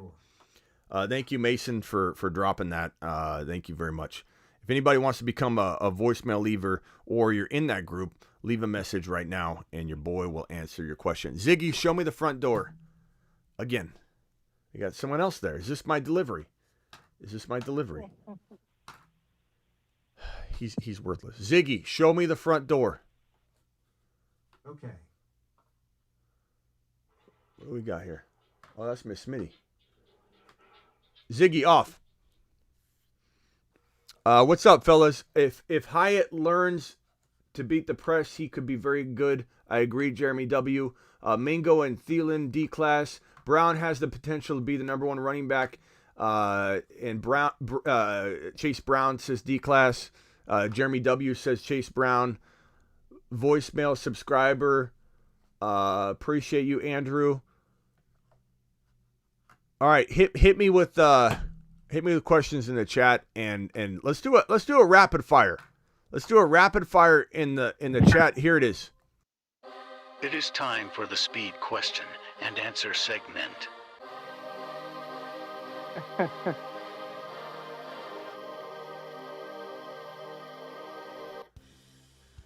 Five straight minutes of rapid fire question and answer. Hang tight, callers, while I go through this little segment.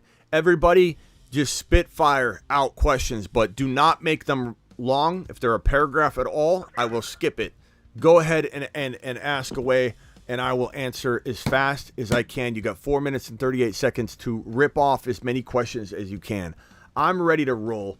Let's go. Let's see here. Brown has the potential. Okay, got that. Let's go. Fire them out. I know we got a little bit of delay. How many underdog drafts are too many? I'm at 250. Never max out. Every time they drop one, sometimes there's a limit, but you just move on to the next one. But you got to go with what's in your budget. You know, I'm not asking you to or telling you to do anything beyond the means. Always throw money at things you can afford to, lose. Monty or Dobbins, give me Monty for safety. Give me Dobbins if you need upside. Dobbins is a little bit more reach, I think. So, Mingo, Rice, or Thielen. Give me Mingo, but I really like Rashee Rice, and it depends on how that situation unfolds. Deepest non-rookie wide receiver who could break out this season. I mean, I think Charlie Jones is the deepest we could go. Tank Dell is still very deep in round 15 or so, but Charlie Jones is undrafted. James Cook or Dalvin Cook. Give me Dalvin Cook, honestly, without even knowing the situation. I'd say Dalvin Cook. Again, Dobbins over Monty for me, but I could understand the argument. What do you think, Rachaad White or Aaron Jones as a one? Rachaad White. I don't know what this question is, sir. Aaron Jones, 1-2. I as your 1-2 running backs, I don't know about that. Two. I don't know what you're talking about there because Aaron Jones is not a running back one right now. He's like a 4th or 5th rounder. So if you're talking about going like wide receiver, quarterback, wide receiver, and then coming in and getting those two as your running backs, it depends on who you surround them with. London or Christian Watson on a super chat. God, I go back and forth on this one. I do. I draft Watson ahead of London, but that doesn't mean necessarily anything. It's me trying to get away with what I can get away with. I would say, like, my gut's telling me Watson, but I want both of them, and I'd probably say they're very equal, bro. Very equal. Are we staying away from Tampa wide receivers? I like Evans at cost, but if it climbs, no. I'm not interested in Tampa Bay players but Mike Evans because I think he's got that catch radius, and maybe he figures it out. But he's not great value. He's just good value. Breece Hall versus Walker. Give me Breece Hall. Unless you can cuff Walker to Charbonnet, then it's pretty even for me, to be honest. Like, I go back and forth on that scenario when you got a cuffed Walker. Watson over London slightly. I can get behind that. Sick Nasty, how's your buddy doing, pal? Let me know after this because I might not see your response until after this. Pollard or King Henry. Give me Pollard all day long. Pollard is a top 5 to 10 running back breakout. Give me some of that. Miles Sanders, top 5 running back. No, thank you, playmaker. I'm going to say that's a negative. Near take a lap comment, but I don't dislike him at the right value. That is a vaulted up value that he's going to disappoint you. Jamal Williams in New Orleans, I'm not interested. I think he was a product of a weird situation, and we're not even hearing people talk about him right now, which is, it's Kamara, and then if Kamara doesn't work out, it's Kendre Miller, in my opinion. But anything's possible. Maybe we're overlooking something. I can at least acknowledge that idea potentially is in my head, that maybe we're overlooking it. But JT or McCaffrey, their ADPs couldn't, well, they could be further apart, but they're far apart. Like, McCaffrey's number 1 or number 2 overall. JT's in the 2nd round. That doesn't necessarily mean that's how it should be, but I do think that that's about the difference in value. I like JT, but CMC and the trade value alone, like if you drafted Christian McCaffrey, you could trade him away for way more than JT. So on that thought alone, best strategy for Superflex, if you get a top 6 or 7 pick, you go quarterback, then you go back to normal drafting concept, rounds 2, 3, 4, if you can get Jordan Love in like 5. And if you get Burrow and Jordan Love and your team is loaded with 2nd, 3rd, and 4th round players that are non-quarterbacks, you're going to clean up. That is the best draft strategy I can provide anybody. Dynasty trade, A.J. Brown and 24 2nd for London and a 24 1st. London and 24 1st all day long for me. I love A.J. Brown, but London could easily be as good in a dynasty setting. That is a slam dunk, especially if that pick could be high. Jelani Woods, top 5 tight end. That is bold. You're throwing out a lot of craziness, playmaker, but I actually like Jelani Woods a lot, but top 5 is definitely a little too high expectation level. But hey, man, be bold. Be you. Don't change for anybody. No Hopkins in Buffalo. They trust Kincaid. Let's go, Anthony. That's what I'm talking about. Dotson and Watson or Gibbs. Dotson and Christian Watson or Gibbs. I mean, if you need a running back, you can't go away from the Gibbs side. But honestly, the value of Christian Watson and Dotson together, if you were starving at wide receiver and you could supplement, let's say, example, put in a Pacheco in place of Gibbs and you have Dotson and Watson and we're starving at wide receiver, that makes an awful lot of sense. But ultimately, I don't want to be asked, do I trade Gibbs questions? It makes me really uncomfortable.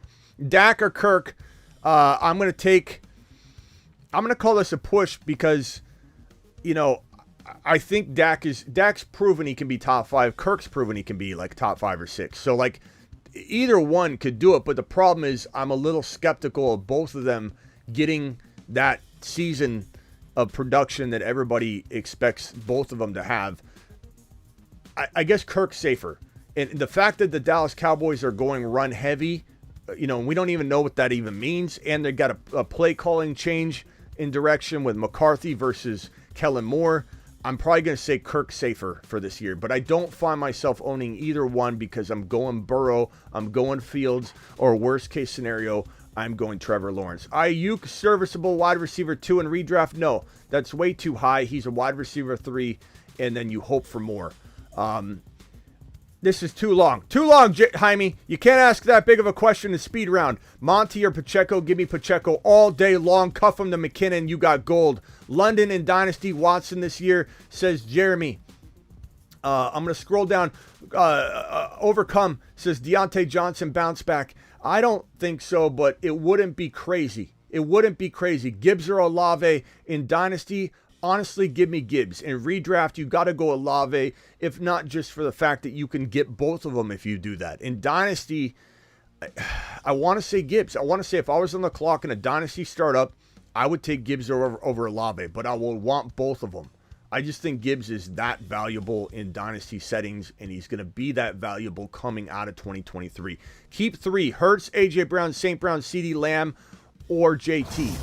This is a really tough one because you got to ask yourself, what are the odds you could draft Hurts back? Probably not very good because he's a second, third round player versus a third or fourth round player. So 3 keepers are kept. The problem is, like, sometimes people keep a player because they don't have a lot of better options, and then like Hurts is floating there at the very top. So if you've got like the 1.1 pick and you don't keep him, depending on your settings, could you get him back? And then keep another player. I don't know. I would say give me Hurts, give me St. Brown, and give me, if you think running backs are going to fly off the board, give me JT, I suppose. But I like St. Brown slightly over A.J. Brown and CeeDee Lamb. I think I'd probably go Hurts, A.J. Brown, St. Brown, and I go running backs bargain shopping. I go after Walker, I go after Pacheco, I go after Kamara and Swift and Pacheco and all those guys. I build a stable of running backs you shouldn't have and keep those wide receivers. Hurts, A.J. Brown, St. Brown, smash for me. That's who I keep. Unless there's some rounds involved that I don't know about. JT or Barkley, give me Barkley. But that's arguable. I mean, I could go back and forth on that one. Johnson had 16 red zone targets. He'll bounce back. You talk about Deontay. Yeah, but that's a weird stat to not have a single receiving touchdown. And not to mention Pickett to Pickens is the thing that, that's the ticket. I don't know that Deontay was a must avoid for me. So coming off of a season I predicted to kind of happen, why would I be higher on him this year?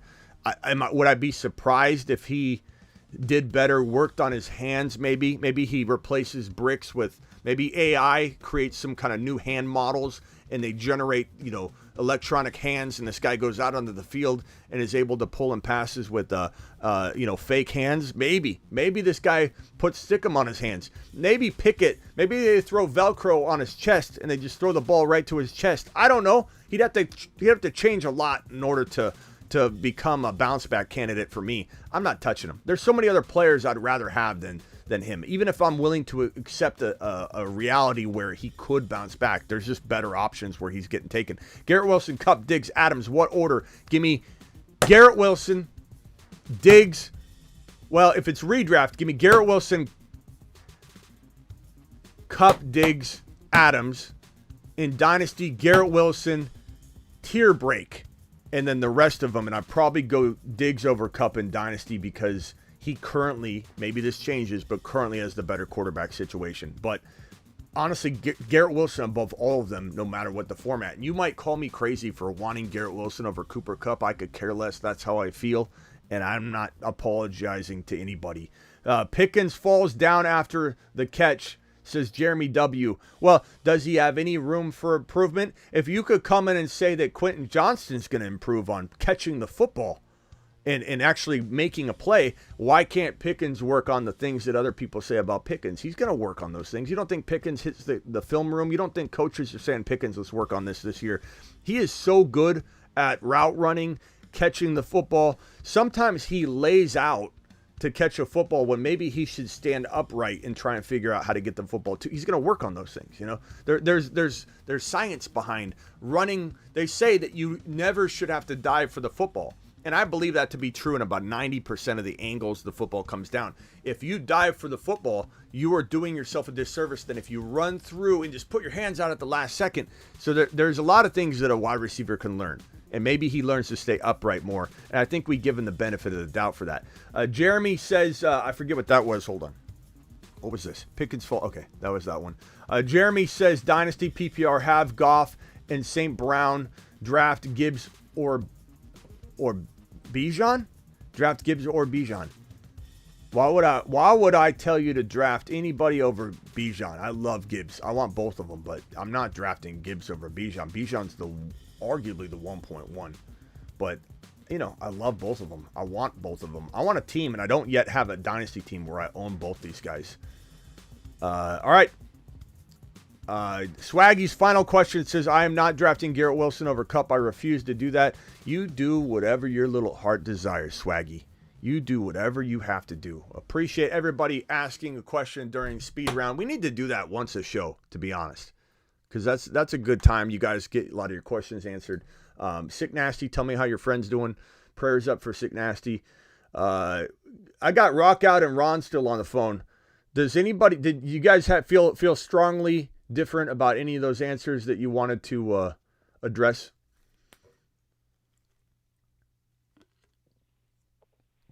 No, I'm good. No, not really. All right.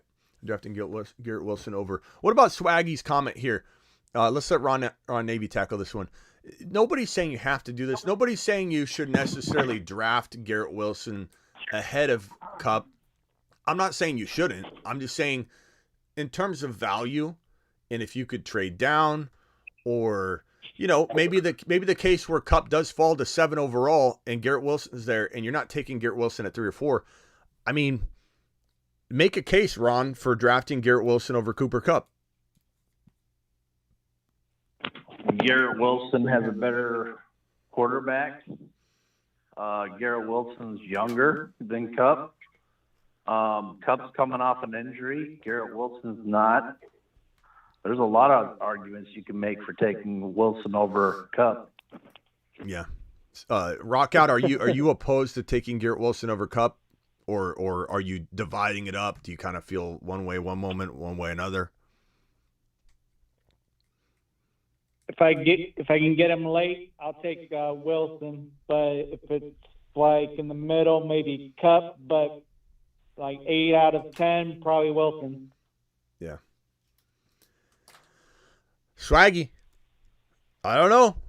Swaggy, I'm not sure that there aren't a lot of people that will fight this argument against you. But look, Kupp, it comes down to me. It comes down to me. What do I envision happening? And there might be a video out on Garrett Wilson in the next day, you know, next 24 to 48 hours. Maybe it's a premiere tomorrow on Garrett Wilson and why he's deserving of the number, 3 or 4 overall consideration. Not necessarily to draft him there, but to appreciate that value and get him as late as you can get him. Like, that's the concept. You're never going to want to take somebody at their ceiling value. If I say Garrett Wilson's a top 3 wide receiver. What, Jonathan? What happened? Sorry, that was the wife. No, okay.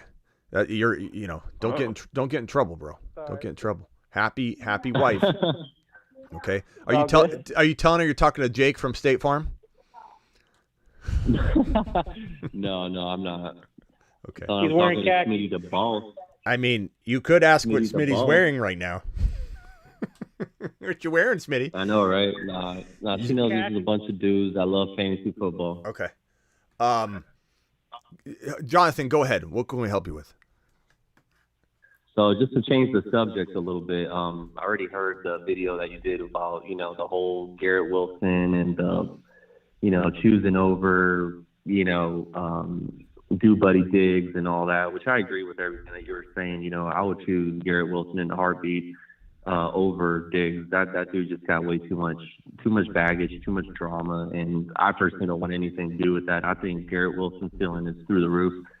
But beyond that point, so I got a notification on Sleeper about apparently Dobbs has been getting a lot of hype in training camp about Love having a lot of connection between him, and I haven't really seen a whole lot about my boy Christian Watson. So I was just kind of wanting to know what was your input into that. It is off season. There is a lot of hype and a lot of speculations about certain things, but the fact, sometimes when there's fire, there is smoke. So I was just kind of wondering what you thought about it. Yeah, it's a good question, but when you look at what's really happening right now, what's happening? Guys are lining up in a single file line, running routes, catching passes. We get a little caught up on, hey, Dobbs is becoming his favorite target. Like what makes somebody a favorite target right now?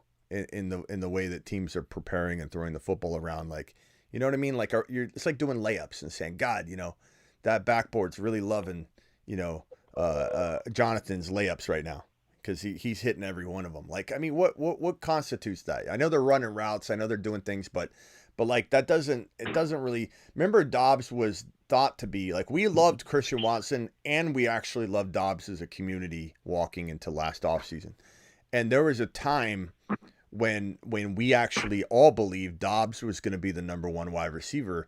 And we weren't foolish to think that because Dobbs had a really good preseason. I remember he grabbed like a touchdown pass, or I don't know if it was 2 or what it was, but my memory's kind of foggy on it.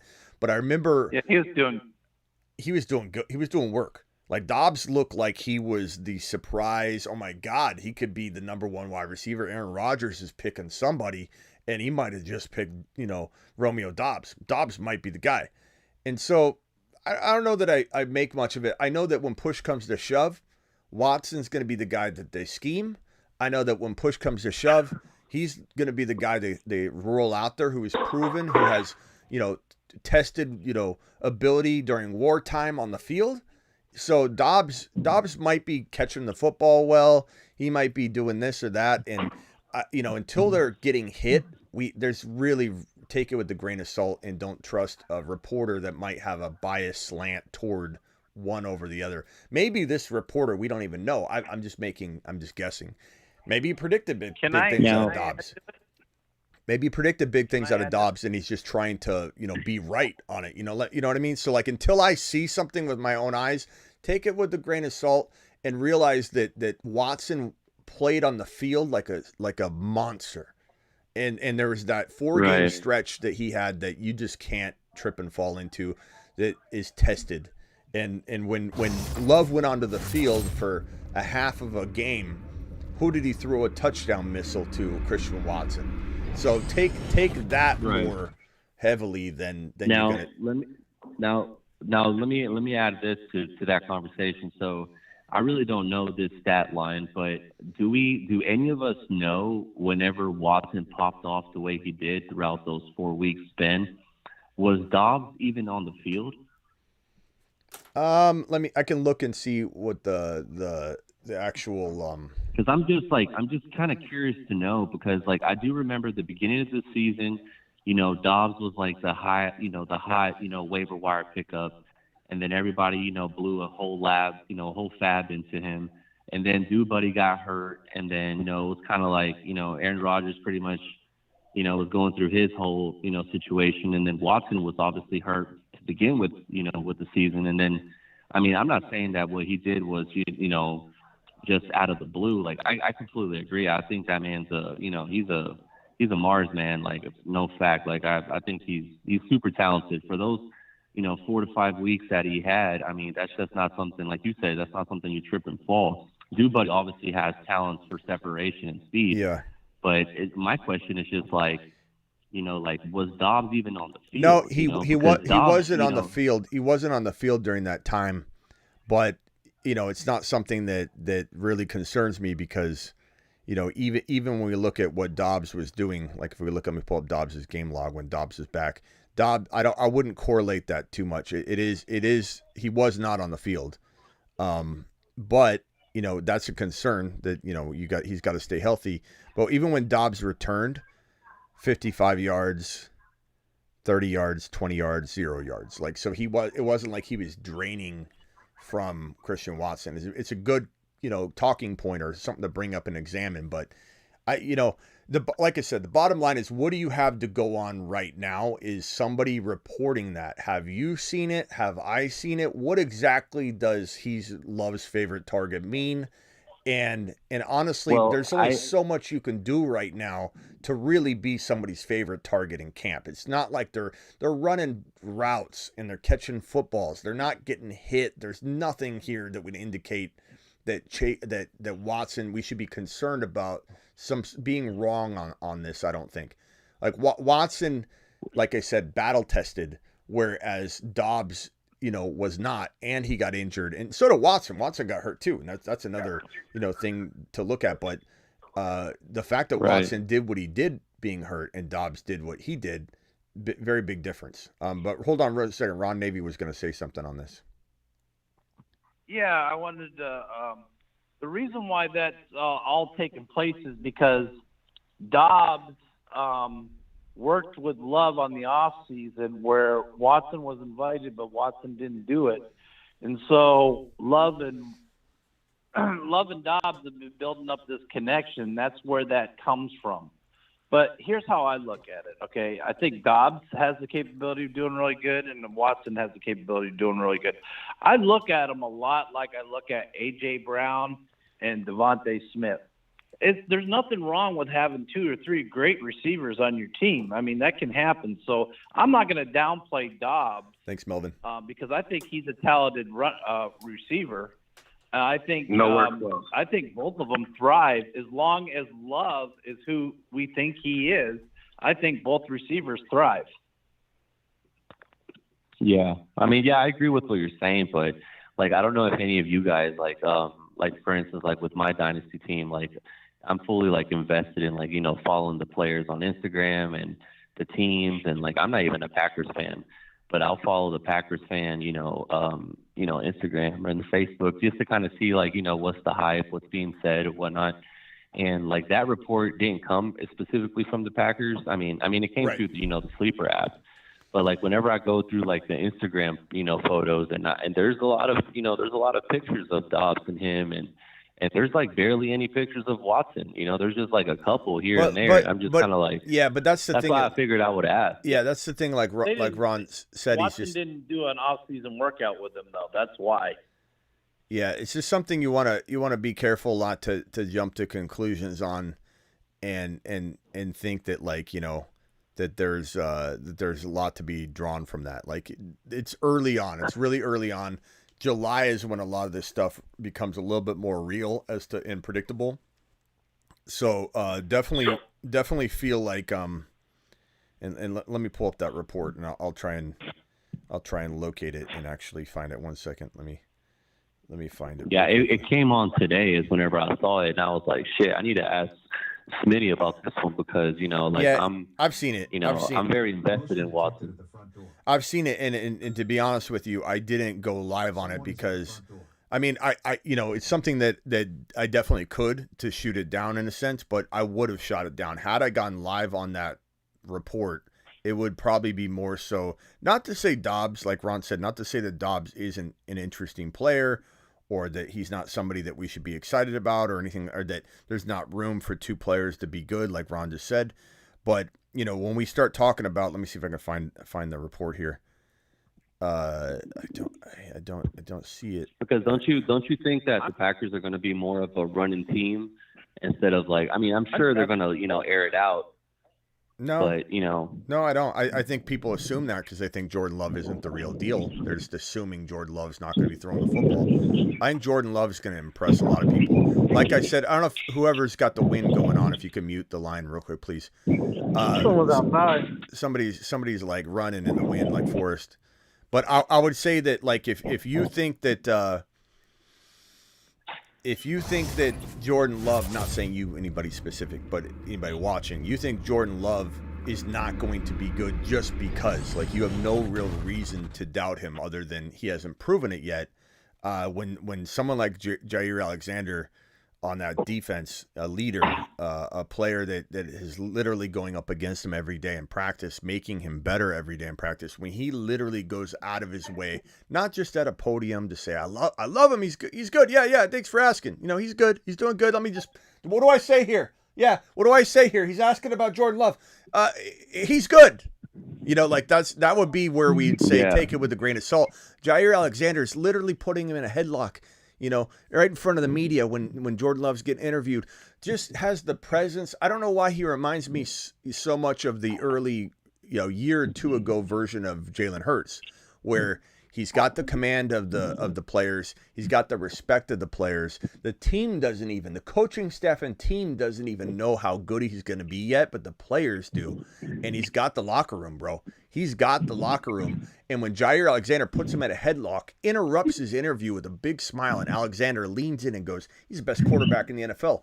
That it's not true, but it speaks volumes. It speaks volumes of how in love they are with this kid. And I trust Jair Alexander to know that he's ready and a lot better than anybody anticipates, more so than I trust anything else, because, he's putting his rep on the line in a way by saying that. Because like that, I saw that interview and it was like, you could tell like he was being like very like genuine and very like, he was like playing, but he was also being very serious. I mean, yeah, I agree, man. I mean, he's the leader of defense. So, I mean, that speaks high volumes for sure, because that's not something that, he needed to do, or it wasn't something that someone told him to do. So, I mean, I agree. I think Love is going to surprise a lot of people. I'm just saying, what do you think about the whole situation? Because it kind of, I didn't like seeing that, me being a Washington owner. Let me read where this is coming from. ESPN's reporting Tuesday that Romeo Doubs has seemingly become quarterback Jordan Love's go-to guy, whether it's been scripted team periods or move the ball drills, like in the 2-minute drill. Doubs has been targeted time and time again. In the fourth round, they're just talking about, like that's the thing is, like, you don't know how much of this is being drawn up and they're practicing a certain play, and no one's taking hits. Doubs looked good in the preseason last year and didn't, explode. No one's saying Doubs can't be good. No one's saying he can't be a sleeper. No one's saying, in fact, I'd go so far as to say this, if anything, this report maybe makes me want to say Christian Watson to the moon, cuff him to Doubs, and really you don't have to, who is that? Whose sound is that? Are you, maybe that's Jonathan. Jonathan, are you in the wind or something? No, that's not me. I don't know who's doing that. Is I'm that muted, so is that the Pat? The Patrick always has background noise. It's got to be the Patrick. I put him on hold. It's not me this time. Come on, no, the Patrick. It's not me this time. You've got the track record. You got the track record time. of background noise that's on the call. You got the most experience with background noise. It's not me this time. It's that wind off of Lake Erie. Oh, it's Ron. Shut up, Ron. It's probably Ron. No, it ain't me. I've called multiple times, and mine's quiet. I would say this. Let's leave it here. Cuff Doubs to Christian Watson. Problem solved. Cuff him. Problem solved. Whose sound is that? Who's doing that?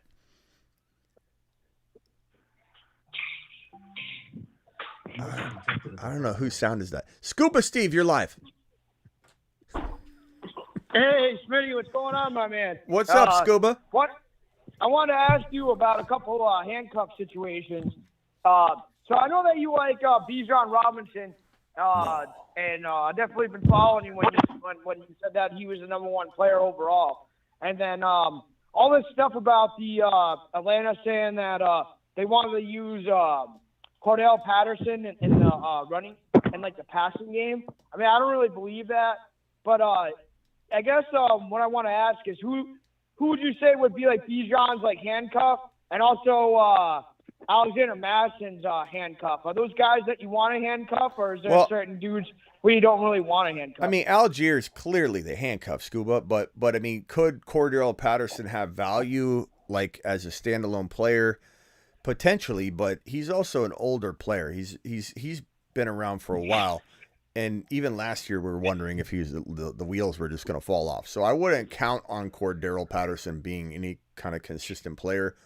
Algier's the clear handcuff, like not even a question. I think. I mean, me being a Falcons fan, I think I guess it depends on the format, because if it's PPR, I think if Bijan goes down, I think Cordell Patterson has a little bit more upside just because of the catching. Because wouldn't we have seen that last? Wouldn't we have seen that last year though? Well, you know what I mean? Like I don't. Last year they used Cordell Patterson more as a runner. In 2021, whenever he was a top 10 running back, they used him him all over the field. No, I know, but I know, but what I'm saying is last year, if that was the case, we would have seen Cordell Patterson, thriving more than Algier. So if like the situation flipped back, that dude was hurt. You what? That dude was hurt. He had bum. That's ankles, the point, though. Knees, That's the shoulders. point, though. He's a dinosaur. Like him staying healthy is not a good bet. Yeah, I mean, sure. so He's Algier's the 100% cuff. I'm saying that maybe Cordero has standalone value somewhere, like in best ball where he starts 4 games and looks great, or plays 4 games at a great wide receiver production type of level. Like Cordero definitely surprised us all, doing what he did a couple years ago. But that was a couple years ago, and even that was way past his prime.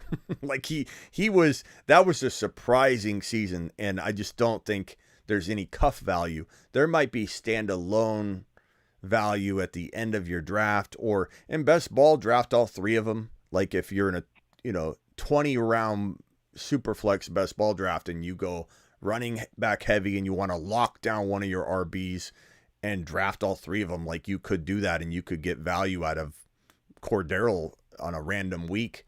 But he's certainly somebody that like I would not put any faith in being consistent whatsoever, and even being predictable. It'd be hard. You start him 1 week and he play like occasional wide receiver, and you probably start him on the wrong weeks. In best ball, he makes a little more sense. But I would say that as far as the Minnesota cuff, Scuba, I would say that, Ty Chandler shouldn't be discarded, and he'll probably be the early backup because McBride's got a lot of work to do. He's also got fumbleitis, so he's got to shake that. He's got to learn that. He's got to learn pass protection. We could see Ty Chandler easily be the locked-in early cuff to Madison without hesitation, but you got to ask yourself, when do you need this player? If you're cuffing for the future, which is what cuffing is, then you might be smart to at least monitor McBride and make the swap out before that transition actually happens. But I do believe their intention is to give McBride a shot to see what he can do. And I don't think he'd replace Madison unless Madison got hurt. But McBride has tremendous upside in metrics. He just doesn't, there's just a lot of incomplete, feelings I get about him. And so therefore I think he could be one of those guys that you get overexcited about. You draft him, and then like right before week 1, you hear he's going to be a healthy scratch, and you're like, whoa, what happened? They're not going to even use him. So you got to be careful. I don't even know that cuffing that situation's on my mind, to be honest with you, because like if if let's say Madison went down, you don't know which one's going to be the guy at that point in the season. And I don't even know if they're going to be ultra productive. They're a pass-heavy offense now. Even Dalvin Cook struggled to be what Dalvin Cook potentially still could have been last year. He literally capitalized on like a long play at the end of like most games where Dalvin Cook wasn't producing. They were throwing the football like crazy. And then all of a sudden Dalvin Cook ripped off like a 60-yard run and he like salvaged his day. So I'd rather go after different players than worry about cuffing that situation. There are some situations you have to cuff. Walker to Charbonnet, Deuce Vaughn to Tony Pollard for right now. And you can say Malik Davis if you want. You could make that argument. There's all kinds of must-cuff situations with questionable running backs. Javonte with P. Ryan. Like, all those scenarios make sense to cuff. But I don't even think you need to cuff Gibbs to Monty. Those are standalone different positions in my mind. There's just a lot of different things that I would look at, and I don't know that I'm cuffing the Minnesota situation. All right, yeah, no worries. Like I said, of me, just more so of me asking, because I've known that Dalvin Cook has gotten hurt, but there's also been a couple of times too where we've seen like Madison try to take that opportunity, and he has shined. But there was also I do also remember where everybody counted on him, and he's gotten injured too. So that's why I didn't know if that's something to monitor or try to keep in the back of our minds, because I know it's easy for like his value to definitely skyrocket and look like he could be a dependable player. But I also maybe you can say it better, but I mean I guess like try to speak it into like what I'm saying is actually true. But I just remember that there was a couple of times where Madison did get like injured and stuff.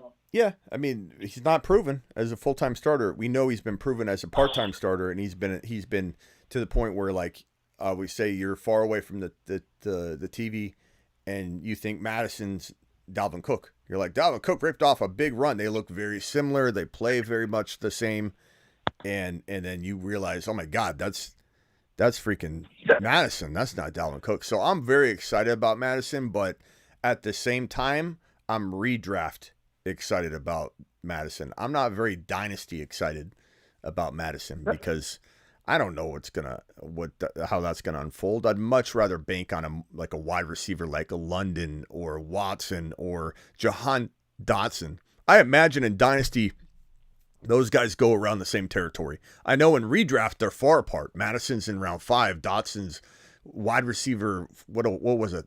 30 something? I forget what it was. Dotson. I honestly, in redraft, would rather have Dotson over Madison, but I'm taking advantage that their ADPs aren't close. In Dynasty, I bet you they're really, really close, and I'd take Dotson every single time.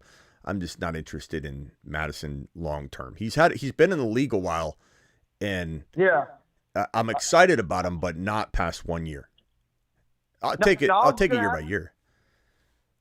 I was just gonna add in too. Do you think that, like, because you said is that like because he hasn't been that guy that really has to, like, kind of like, because he's, like, unproven. Do you think that he has, like, some type, like, do you think that there could also be, like, some bust potential for Madison? Sure. Because everybody expected him, like, to come in, and maybe he's just, like, one of those guys that, like, to fill in, like, to come in for, like, a Dalvin Cook, that's, like, really, like, when he shines, and that maybe if he has, like, a full, like, opportunity, he doesn't, like, live up to the expectations? Do you think, is that something that's reasonable, or do you think that he just, like, just takes off with the job? That's why 5th round is the highest I'll go. If Madison could be a top 10 running back, but I'm only willing to grab him in round 5.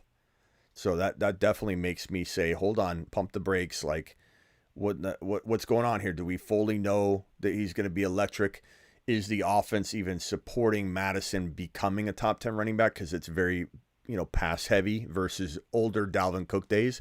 Dalvin Cook was used very differently. It wasn't just that he dropped off a little talent-wise, because he did. It was that the offense changed too. Like, they're very, very much more pass heavy. They don't go through Dalvin Cook anymore. They go Kevin O'Connell. They go through JJ. They throw the football now. Like, that's why Ron loves Cousins so much. Ron, drop a Cousins emoji. That's why Ron loves Cousins so much. And he's not wrong to continue to be hopeful that they're going to throw, because that's probably their objective. But, like, Madison's, you take him in round 4, in my opinion, you're playing with fire, not because he's a total bust candidate there, but, like, there are so many safer options. Watson is even safer. London, Kenneth Walker, Jamir Gibbs goes in round 4. Joe Burrow goes in 4. Fields in round 5, I like more than Madison in round 5. Madison lives in 5. I'm comfortable with Madison in 5. But am I taking him over Fields in 5? Hell no. Am I taking Dotson in 5 over Madison? Probably not, because I can get away with taking Dotson later. But, like, part of me is wavering there going, damn, what if I don't get him the next round, But Madison's interesting. I like him a lot. I don't dislike him. I've always loved him. He's been a big sleeper, win a league player. If you follow my content or have been for the last 4 years on YouTube, I've literally been one of the biggest pro Alexander Madison people around. So like you would think I'd be more excited about this moment, Scuba, but sometimes you get kind of worn out waiting for a player, and that's why I think a lot of people aren't buying into DJ Moore. I think that's why a lot of people are not necessarily as on board with McLaurin. And sometimes I ask myself, am I just worn out waiting for McLaurin? And am I overthinking this? I don't think I am. I mean, I ask myself a objective question like that all the time. I think that's natural. I honestly think I'm answering it without bias, that Dotson's just better. But sometimes I ask myself, should I be higher on Madison? I've been literally his advocate for 4 straight years. Am I just spent? And saying to myself, I don't know, I've been waiting for this long and now I'm not excited. Why am I not excited? Probably just because the offense has changed. I don't think it's me being worn out, but there is some of that going on maybe because he's been in the league, not a ton, but like 10 years, but he's been in the league waiting his turn. And, they put him on the masthead on their Twitter, header. They're excited about him, but like the guy running the Twitter account isn't necessarily making starting lineup decisions. So you got to be careful not to start someone based on the Twitter header. But I mean, they're ramping up their marketing around him, and I think that says something. How do you come to the conclusion you're starting Madison? He's on the Twitter banner. 4th round, smash it. Yeah, and I was just gonna say too is that I do remember, like, 'cause I have been following your channel. I do remember that, like, as far as like handcuffs, it was always drafting Tony Pollard and Madison, and those are the guys. A lot of years that I have actually used your advice, and I had like put those guys on the bench and just waited for those guys to whenever they had the chance, and whenever they did have the chance, like I was able to use them in certain situations. So yeah, I mean I agree with you that. It does seem like it's kind of weird that he's not really shooting up like draft boards or anything, because like this was like kind of like what everybody expected, I guess, to happen for like so many years now, and like now it's like finally here, and it is like what you said too is the offense. But do you think when you say not shooting? I'm gonna go to the Patrick next. So last thing I'll say on this and give me a short answer on this. But do you think that when you said we're not seeing him shoot up draft boards, or I think you're saying you're a little shocked he's not going higher? My question would be, do you really in your gut believe he should be going higher than Walker, going higher than London and Watson and Burrow? Like, do you really believe Madison? And it's okay if you do. I'm just curious if like that's what you're saying to yourself. Like, God, I would take him in the 3rd round if I had to. Is that what you're saying? No, just more for me is like in terms of like not like for like I wouldn't take him over like Joe Burrow or like other like skill position players, but I guess just for more so for like running backs that he's not like ranked like a little bit higher. I guess Silver, because like at one point like we looked at that guy as like a league winning like running back, so that's why I'm just surprised that like I guess like he wasn't like going up the boards, and I understand that too. You know what I mean? Like because it's more so like what you said. It is like a newer system. This is Scuba's short answer. With Kevin O'Connell. So. All right, hey, let's go over to the Patrick real quick. Thank you for that very short response, my boy Scuba. Scuba, don't apologize for being you. The Patrick, you're live. Yeah. What's up, Smitty? What's up? I just wanted to hit on a couple of the topics that has happened within the last half hour or so. As far as Madison, I think if you go back to the Rams Super Bowl team, 2021, and you look at Henderson. If you look at Henderson, I think you'll get you got to think Kevin O'Connell was offensive coordinator that year for the Rams. I think that's Madison's floor. Now, I think Madison is a little bit better of a running back than Henderson Jr., so I think that, he has a higher ceiling, but he'll get you about double digits a game. But I don't see him breaking away for the, 30-point games that Dalvin Cook gave us sometimes, especially with O'Connell, where he focuses on passing. Yeah, the offense is different. Like if let's say Madison was entering in to the old offense that Dalvin Cook thrived in, then I think we'd see him in the Yes. third or fourth round. But yeah, I mean, I think people are smart in not raising him higher than round 5. And honestly, No, like, absolutely. I'm not taking him in round 5 very often. I can appreciate the value. I think of everything like a teeter-totter of or a scale, and I believe that this scale is balanced, risk versus reward. I think this is balancing right in the middle for Madison's 5th round value, meaning that it's not a steal where the upside's heavy and the scale is slammed down on the upside portion of the scale, and it's not overly risky like Devontae Adams at 13 overall. That risks, the scale for Devontae Adams is smashed down. No, it couldn't be more smashed down in my view on the risk side, and the upside is just nowhere heavy enough to bring that scale down to even middle ground. So Madison is right teeter-tottering, but you know what teeter-tottering in the middle means? That it's not great value, it's not bad value, it's right where it belongs. Right. And you're not going to lose a league off that, but you're also not going to necessarily win a league off of good value. You want great value. Walker, the upside in the late 4th to early 5th round is smashed down on the upside portion of the scale. Same thing with Gibbs, same thing with Burrow, same thing with, I think London in 4. Like, that scale is just, boom, upside is just hammered down. That scale is not moving. What's up, Silver? Yeah, I'm going I'm going about 50-50. This is my last little part on Madison, and then I want to move on.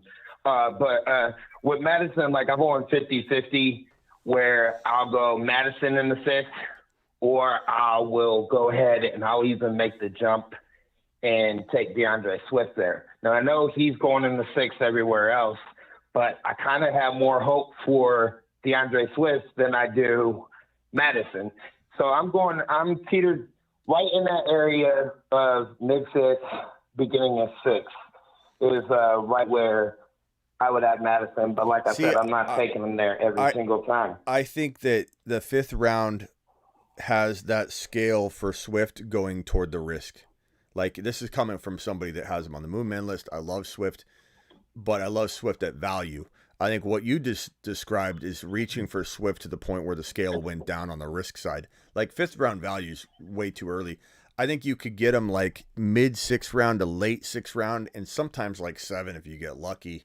You're drafting with a bunch of those drafters that will take 4 wide receivers straight, and then you see Swift fall. But I think if you start taking Swift in round 5, you're talking about where Fields is. You're talking about where Kenneth Walker sometimes falls. You're talking about, sometimes you get some weird wide receiver that belongs in round 4 that falls there.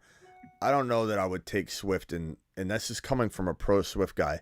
You're not baking in. I feel like sometimes Ron he refuses to see the upside at cost no matter what, because he's just hell-bent against Swift. But I can at least get in Ron's side of the boat when I see Swift no longer, not free. 6th round's not free. There's still good values in 6th round territory, but I feel like the closer you get to 6 and 7, you're taking a free shot. Would I take Pacheco over Swift? Right now I am. And I love Pacheco in round 6. I think that's a steal. I think McKinnon and Pacheco, they have the makings of maybe a Moon Man, a final Moon Man. I'm going to drop a final Moon Man, at least one Moon Man. If I've got to rip someone off the board to drop another later, I'll do it. Like, I want to make sure I select the most likely players to be the win-a-league players, and that could change. Maybe even Swift gets ripped off the Moon Man list and gets put on the Satellite Man list or the whatever. Anything's possible. Pickens, I've toyed with taking Pickens and Swift off not because I think they'll bust or anything. It's no negative on those two guys. It's just a matter of, does my gut scream that these guys just kind of stepped ahead? It's nothing against Pickens. It's nothing against Swift. But the cost of Pacheco in round 6 or sometimes 7 with McKinnon practically free in double-digit rounds, how are we not racing to this KC running back situation? When, they might rotate it, but when they rotate it, they stick to it. Like, Pacheco's going to ball out, and in best ball especially, you don't have to make any starting lineup decisions. They're made for you. And so Pacheco in round, like, you're not even reaching in round 5 for Pacheco. He's in round 6 easily. But to take Swift over Pacheco in round 5, that would be a little bit too risky for even me. But I get why you like him, bro. I love Swift too. I just feel like it would look like someone ripped a fourth or fifth rounder off your team if you're taking Swift in round 5. I get that. But that's all I have for the Madison. As far as Green Bay wide receivers, I saw the report too, and I thought about it for about 5 seconds. But I think Romeo Doubs is going to end up being wide receiver 4. I like Jaden Reed more than him. I like that Samaji Torrey kid more than him. I might have his first name wrong, but that Torrey kid, I like him more than Romeo Doubs. I am not worried about Christian Watson losing. Hold I'm that not thought. worried about Romeo Doubs. Hold that thought. I'm coming right back to you. $20 holler. Alert. Super chat alert.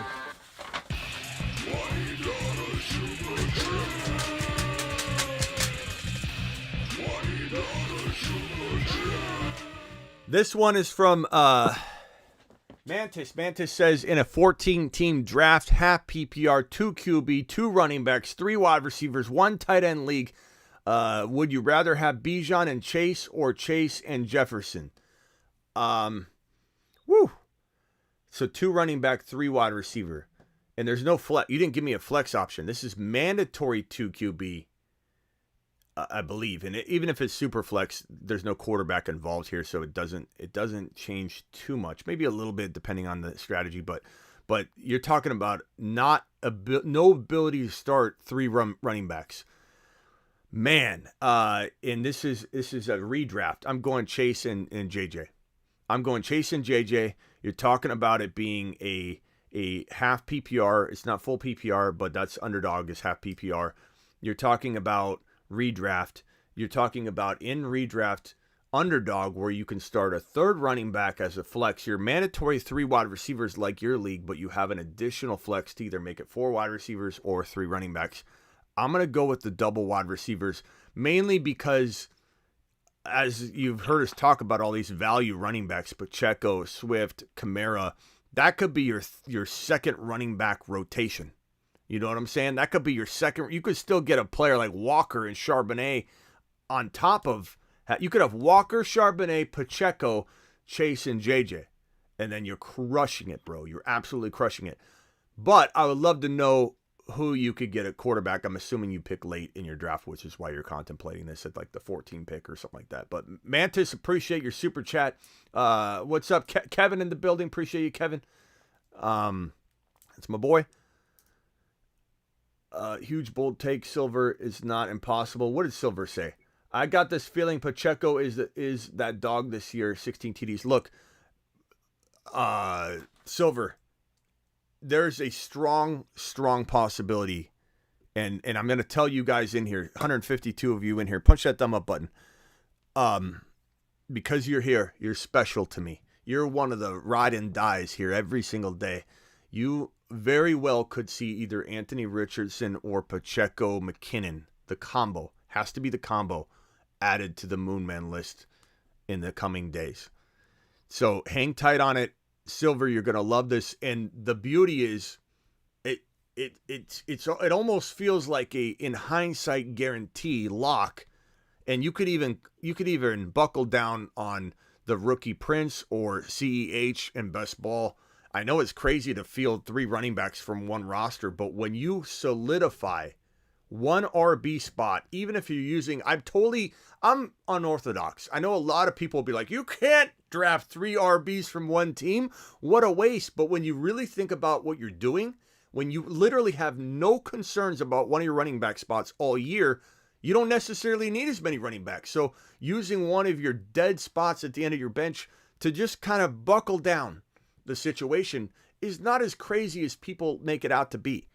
So like whoever you believe to be the 3rd running back in KC, if it's Prince, the rookie, or you think it's CEH, I hope CEH gets traded. I hope Mixon gets cut and CEH gets traded to Joe Burrow, and Joe Burrow gets to utilize him and just give him a shot. Give him one more shot in Cincy. I would love that. Joe Burrow would make sure he started. Joe Burrow would guarantee to all of us that he would start because Joe Burrow loves him.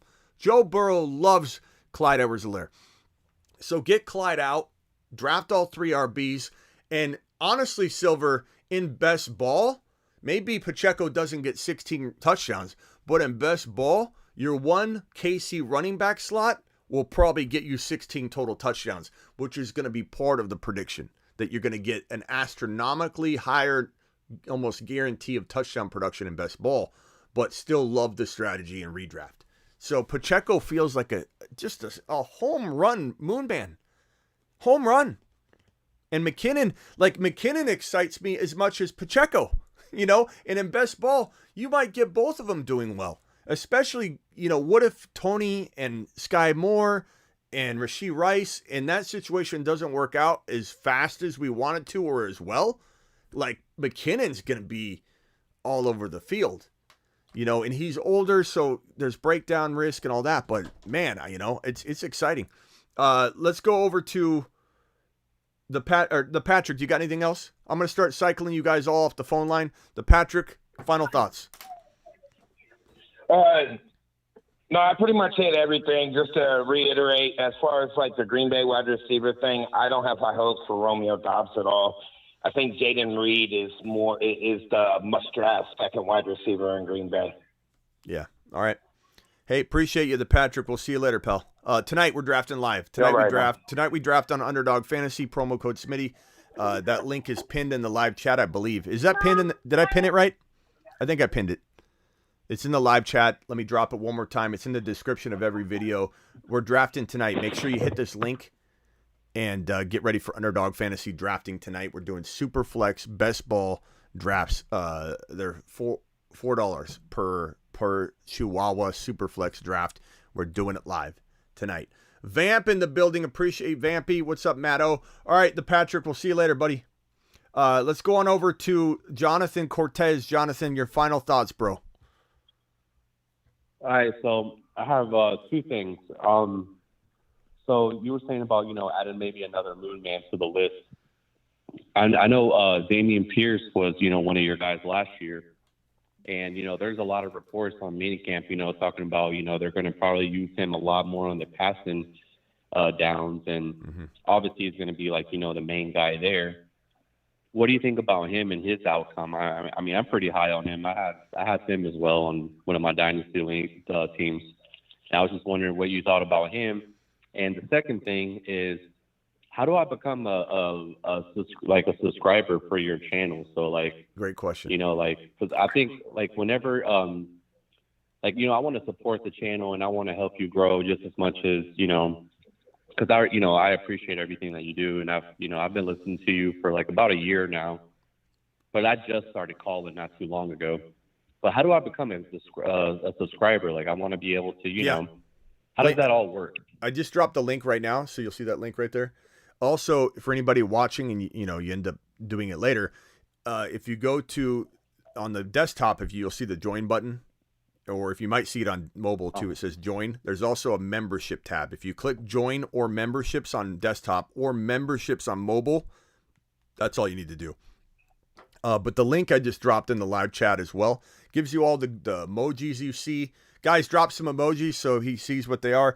All these custom emojis. We got the Trevor Lawrence drinking milk emojis.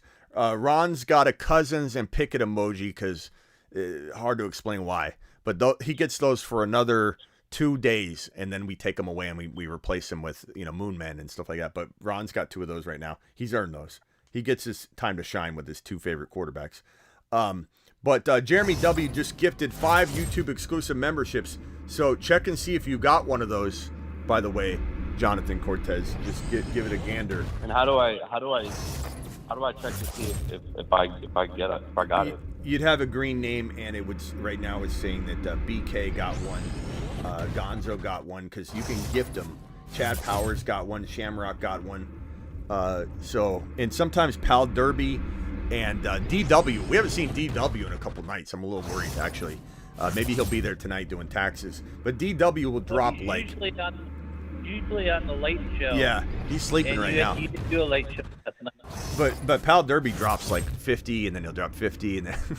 But anyways, all you do is click. It's $1.99 a month, and that gives you the green name. So you have a green name. You get all the special emojis. That's really the extent of the $1.99 just to support the channel. There's a second option that's $9.99 a month, $9.99 a month, $10, and that option comes with Sunday Zoom calls. So right now we do one Zoom call a Sunday, and it's kind of random. But during the season, I jump on a Zoom call, and you can just treat it like a podcast. You just have your mic off and your camera off, and when you join the Zoom call, your mic and your camera are automatically off. So you're just like essentially listening to a podcast. But if you want to get involved, just hit the microphone, unmute yourself and ask a question. You don't have to be on camera or anything. But I do a Zoom call at halftime of the morning games. So it's always a set time or a set period of time. So as soon as the first game goes to halftime, I usually jump right on the Zoom call. I post a YouTube post, and then, you get an alert. Jonathan just became a member right on the phone right now. Jonathan, appreciate you. And so basically, if you do the $9.99 one, you don't have to. You can downgrade or upgrade at any time too. You can try it for 1 month for $9.99 and then downgrade back to a $1.99 plan. And it's all done through YouTube, safe and secure. But you go on the Zoom call at halftime of the morning games. We talk about what we've seen so far, and then halftime of the Sunday evening game, which is the vital call, because at halftime of the Sunday evening game, we know what's happened. We're talking about ad drops. We're talking about, and again, you can just listen like a podcast. You don't have to interact if you don't want to. There's a chat if you don't want to be on camera, if you don't want your voice on there. You can type the message and I'll read it through the chat. It's a Zoom call. And essentially, we'll sit there and go, hey, who do we pick up? And a lot of the players that I cook up as the upcoming Sunday evening, like I'm literally jumping off the call and nearly going live to do my waiver wire show. Every Sunday night I do my waiver wire show about midnight Eastern, or right after the game. It's a little later than midnight. Right after the game, depending on the time zone change and everything. I go live right after the Sunday evening game, and I do my waiver wire show. But a lot of what I cook that up from is our phone call and the Zoom call, the $9.99 Zoom call. So it's a really, really fun atmosphere to be in.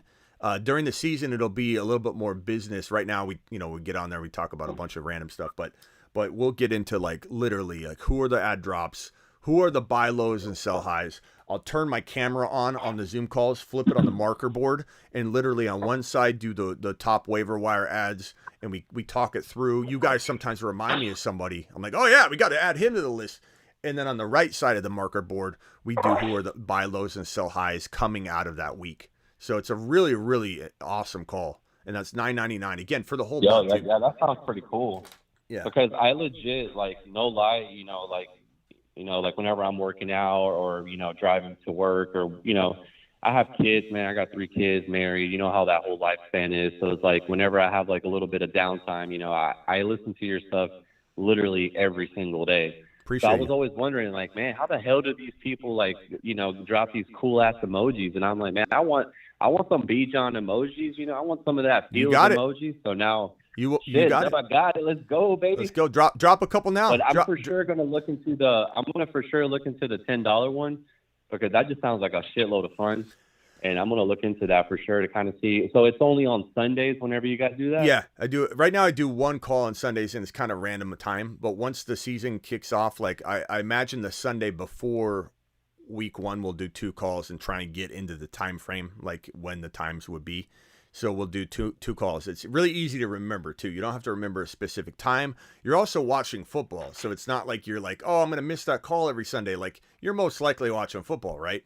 So at halftime of the first morning games, when the first game goes to halftime, we jump on so you just know, hey, I got to go get the call. Plus your notifications are on, so YouTube's going to send you a thing that says Smitty's post here, Zoom call link, get in there. So, you'll enjoy it, that bro. Shit's awesome. I love it. I'm about to troll with these emojis now. I can't fucking wait. Yeah, do it. Bijan to the moon, pal. Cran, let's see here. Cran dropped a super chat here. But anyways, but going back to the Pierce situation, I mean, what do you think about him? Do you think he's just not high enough to be a moon man like he was last year? Yeah, I'm sorry. No, I don't feel any negative feelings about Pierce at all.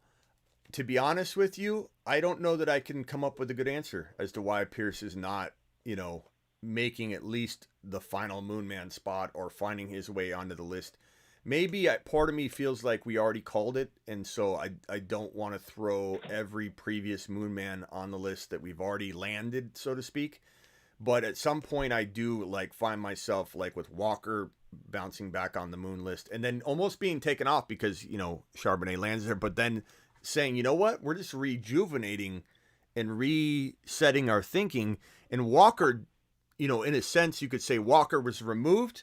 We closed the door, opened the door, walked back in, reassessed the landscape, and so Walker's now a different kind of Moon Man. You know what I mean? So, like, I found myself coming back to the old Moon Man list a lot of the time and putting these Moon Men back on the list because there's still value. Like, St. Brown is a guy I'm very tempted to put back on the Moon Man list. And it's hard to say that because he's a top 12 overall player. But I think because he still can impact in a way that I feel like people aren't expecting, I want to put him on there. Like, I think St. Brown could have 14 touchdowns this year. I think St. Brown could have 12 to 1,300 receiving yards and still have 1,500 total yards because he could run for 200. I don't think people realize St. Brown is a 200-yard rusher with 2 or 3 rushing touchdowns. I don't think people realize St. Brown was injured, hampered, and didn't he suffer a concussion as well? I think so. He injured his ankle after week 2. He literally was the best wide receiver in the National Football League coming out of the final 6 games of 2021, and then kickstarted 2022 in a better fashion than he finished. And so through 2 seasons, overlap of seasons, he was 6 games and 2 games the best wide receiver in the National Football League. He had 68 yards rushing and 2 touchdowns and 100 yards in week number 2. Suffered the injury, was hampered for 4 or 5 weeks, got a concussion, and literally just vanished.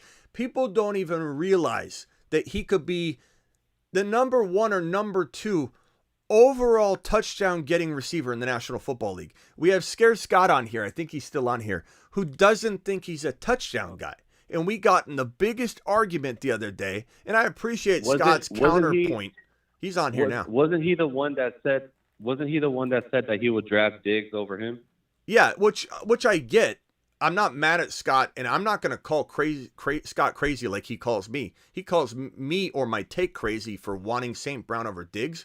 I'm not telling him he's crazy for wanting Diggs over St. Brown. This is not he's not reciprocating the proper way. Scott's on the phone. Scott, can you fathom this situation and answer it for me? When I tell you that this guy could be the number 1 touchdown getting receiver in the National Football League, does that just aggravate you? Because you don't even think he's got a 5 touchdown line on Underdog Fantasy promo code Smitty, where all you have to do is say hire St. Brown, please. Let me see if I can even find that graphic and put it up. His line on Underdog Fantasy, promo code Smitty, where all of you can go do the hire on this right now. His line on Underdog Fantasy. Where is this? St. Brown. Here it is. Hold on. I got it right here. St. Brown, 5. Hold on, Scott. Hold on, Scott. Fit in red zone targets and only got 5 touchdowns out of it. Yeah, I don't think you're really hearing the data and the argument though, Scott. Like, I could still understand if you're questioning it or you're fearful of it. Where is my St. Brown image? I have it somewhere. Hold on.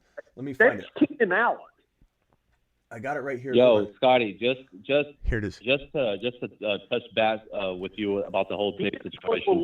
I mean, you do realize you do top 3. It's gonna go lower. Who's gonna look? Hey, let me just say something. You go lower. Hold on one second. You go lower on this 5 touchdowns for St. Brown.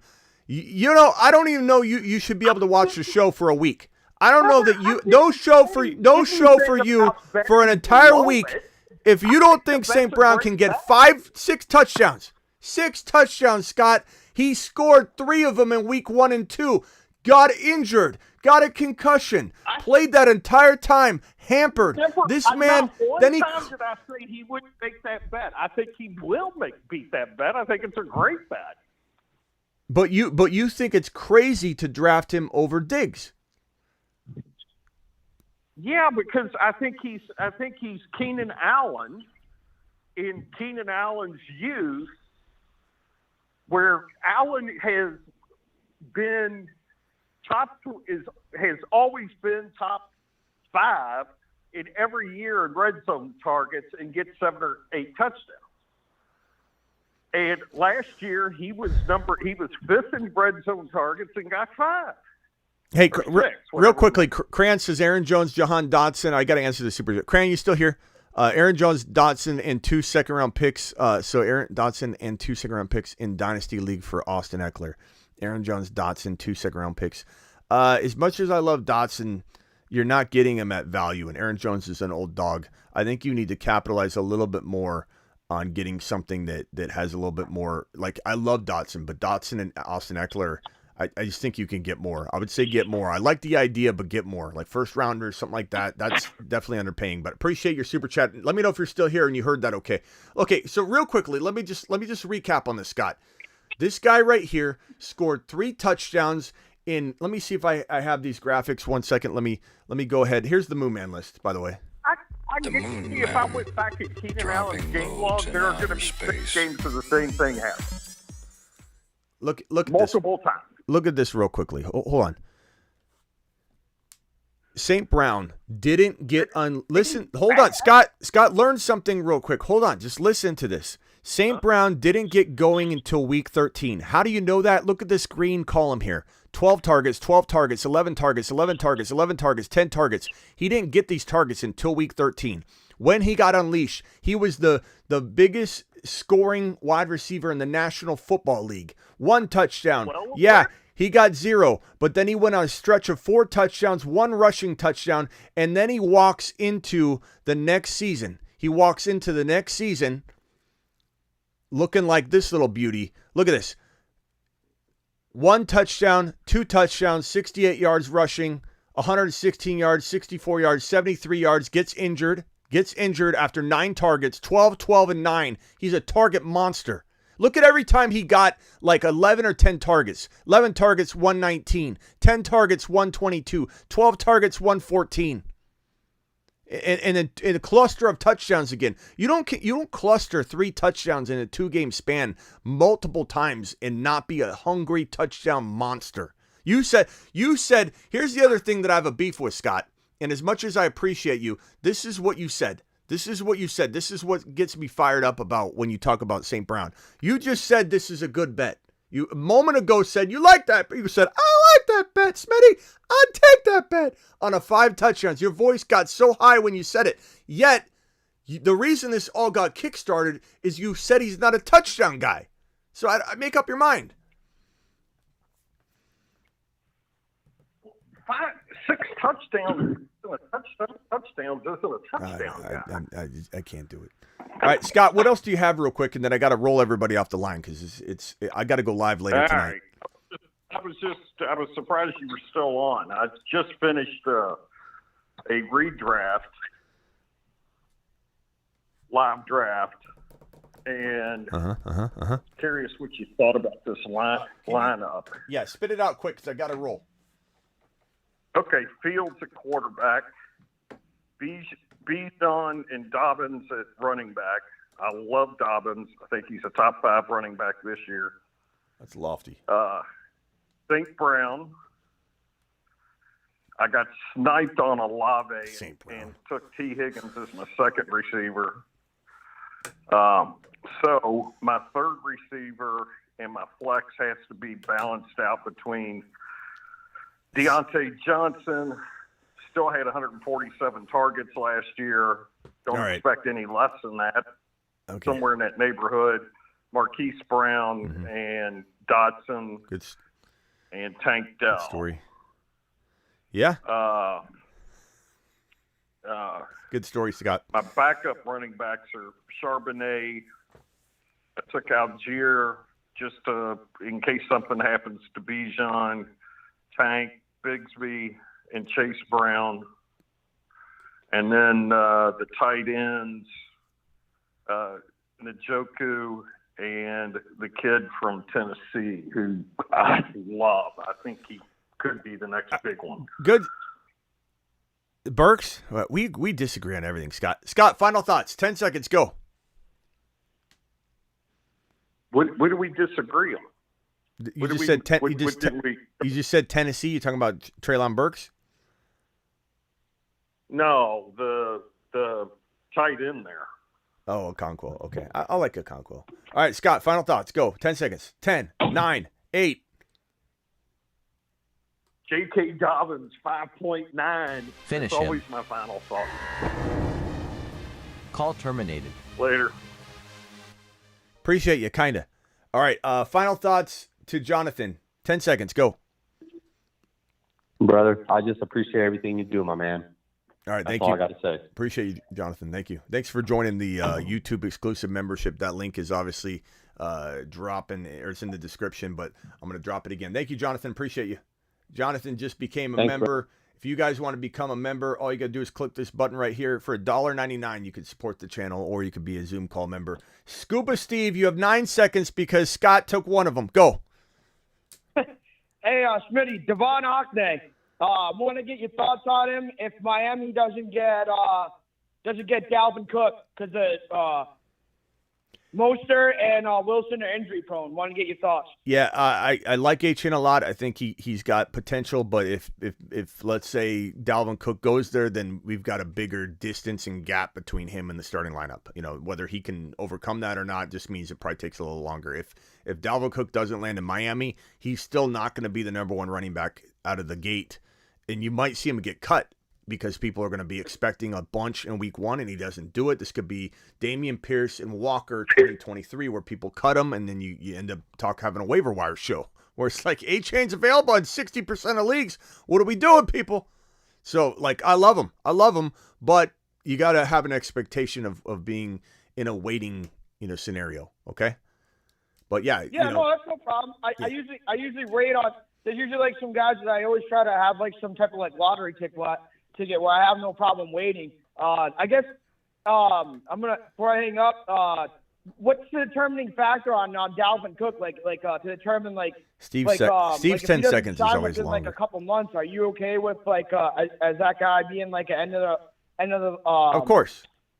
end of your bench type of draft guy? Of course. I guess there's an advantage of Cook landing in Minnesota, or sorry, Miami, because then Achane falls further. Just like Walker, Charbonnet was a disaster landing in Seattle initially, but it ended up being what could equate to a better scenario for all of us, because now you get Walker, a guy we all in this community had as a top 5 running back, a first round pick, a guy that went in the second round, and we were taking advantage of that, but he was a first round talent to a lot of us. And now we get him in the 4th and 5th round. So Achane getting Dalvin Cook might be a blessing in disguise, but he's certainly a home run. Steve, I'll see you later tonight. I got to hang up on you, pal, because I got to move on. Call tonight. Ron Navy, final thoughts.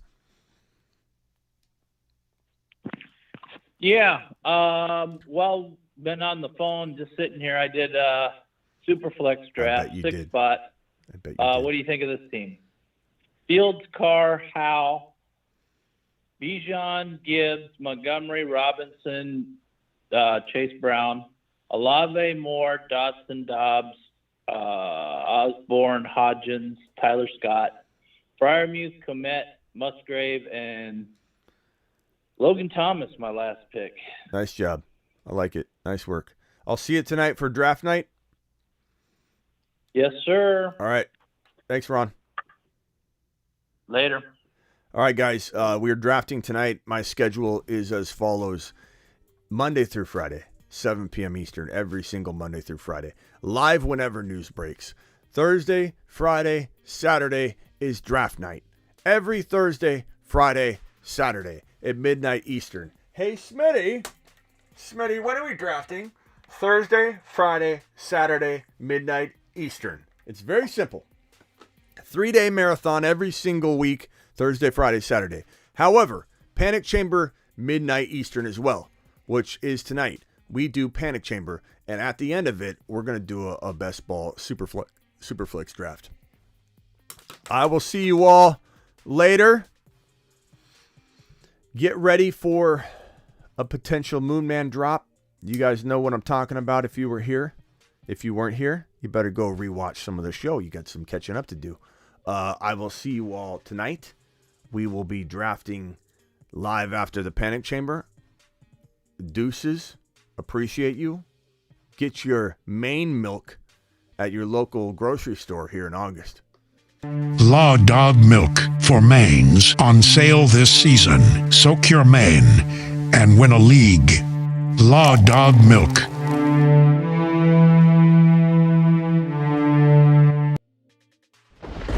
A lion lives among us, posing as half man, half lawman. His golden mane is reportedly 6 feet long and is bathed in milk. That's right. His marvelous mane grows longer with each breath he takes. Legend has it that if you say T-Law in the dark in the bathroom 3 times, you lose your league instantly. Conspiracy fanatics have linked his triangle bone structure to the ancient pyramids and alien theory.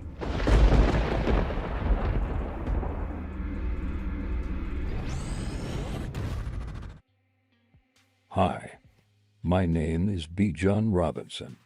I like long walks on the beach. And, well, I also like scoring.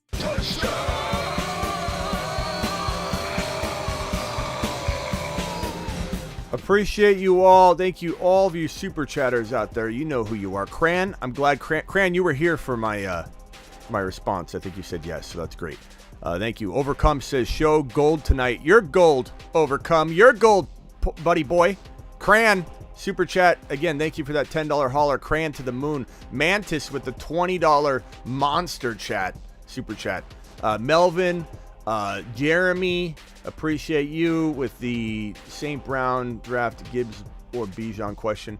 Overcome dropping fire all night long with the double, triple, quad, super chats, whatever he did. Bama dropping 3 straight in a row with a $10 holler, a $5 holler, a $2 holler. Bama, you're my boy, Bama. Sorry I was delayed on that. Oh, another 5 from Bama. Cheryl dropping a 10 spot. Bama dropping a 20. Bama, you're my boy, Blue. Oh, wait, Bama dropping another 20. Bama, you're my man. My main man. Salty Chopper first in the building with his super chat. Appreciate you all. I will see you tonight. We're drafting live, doing it live. Deuces.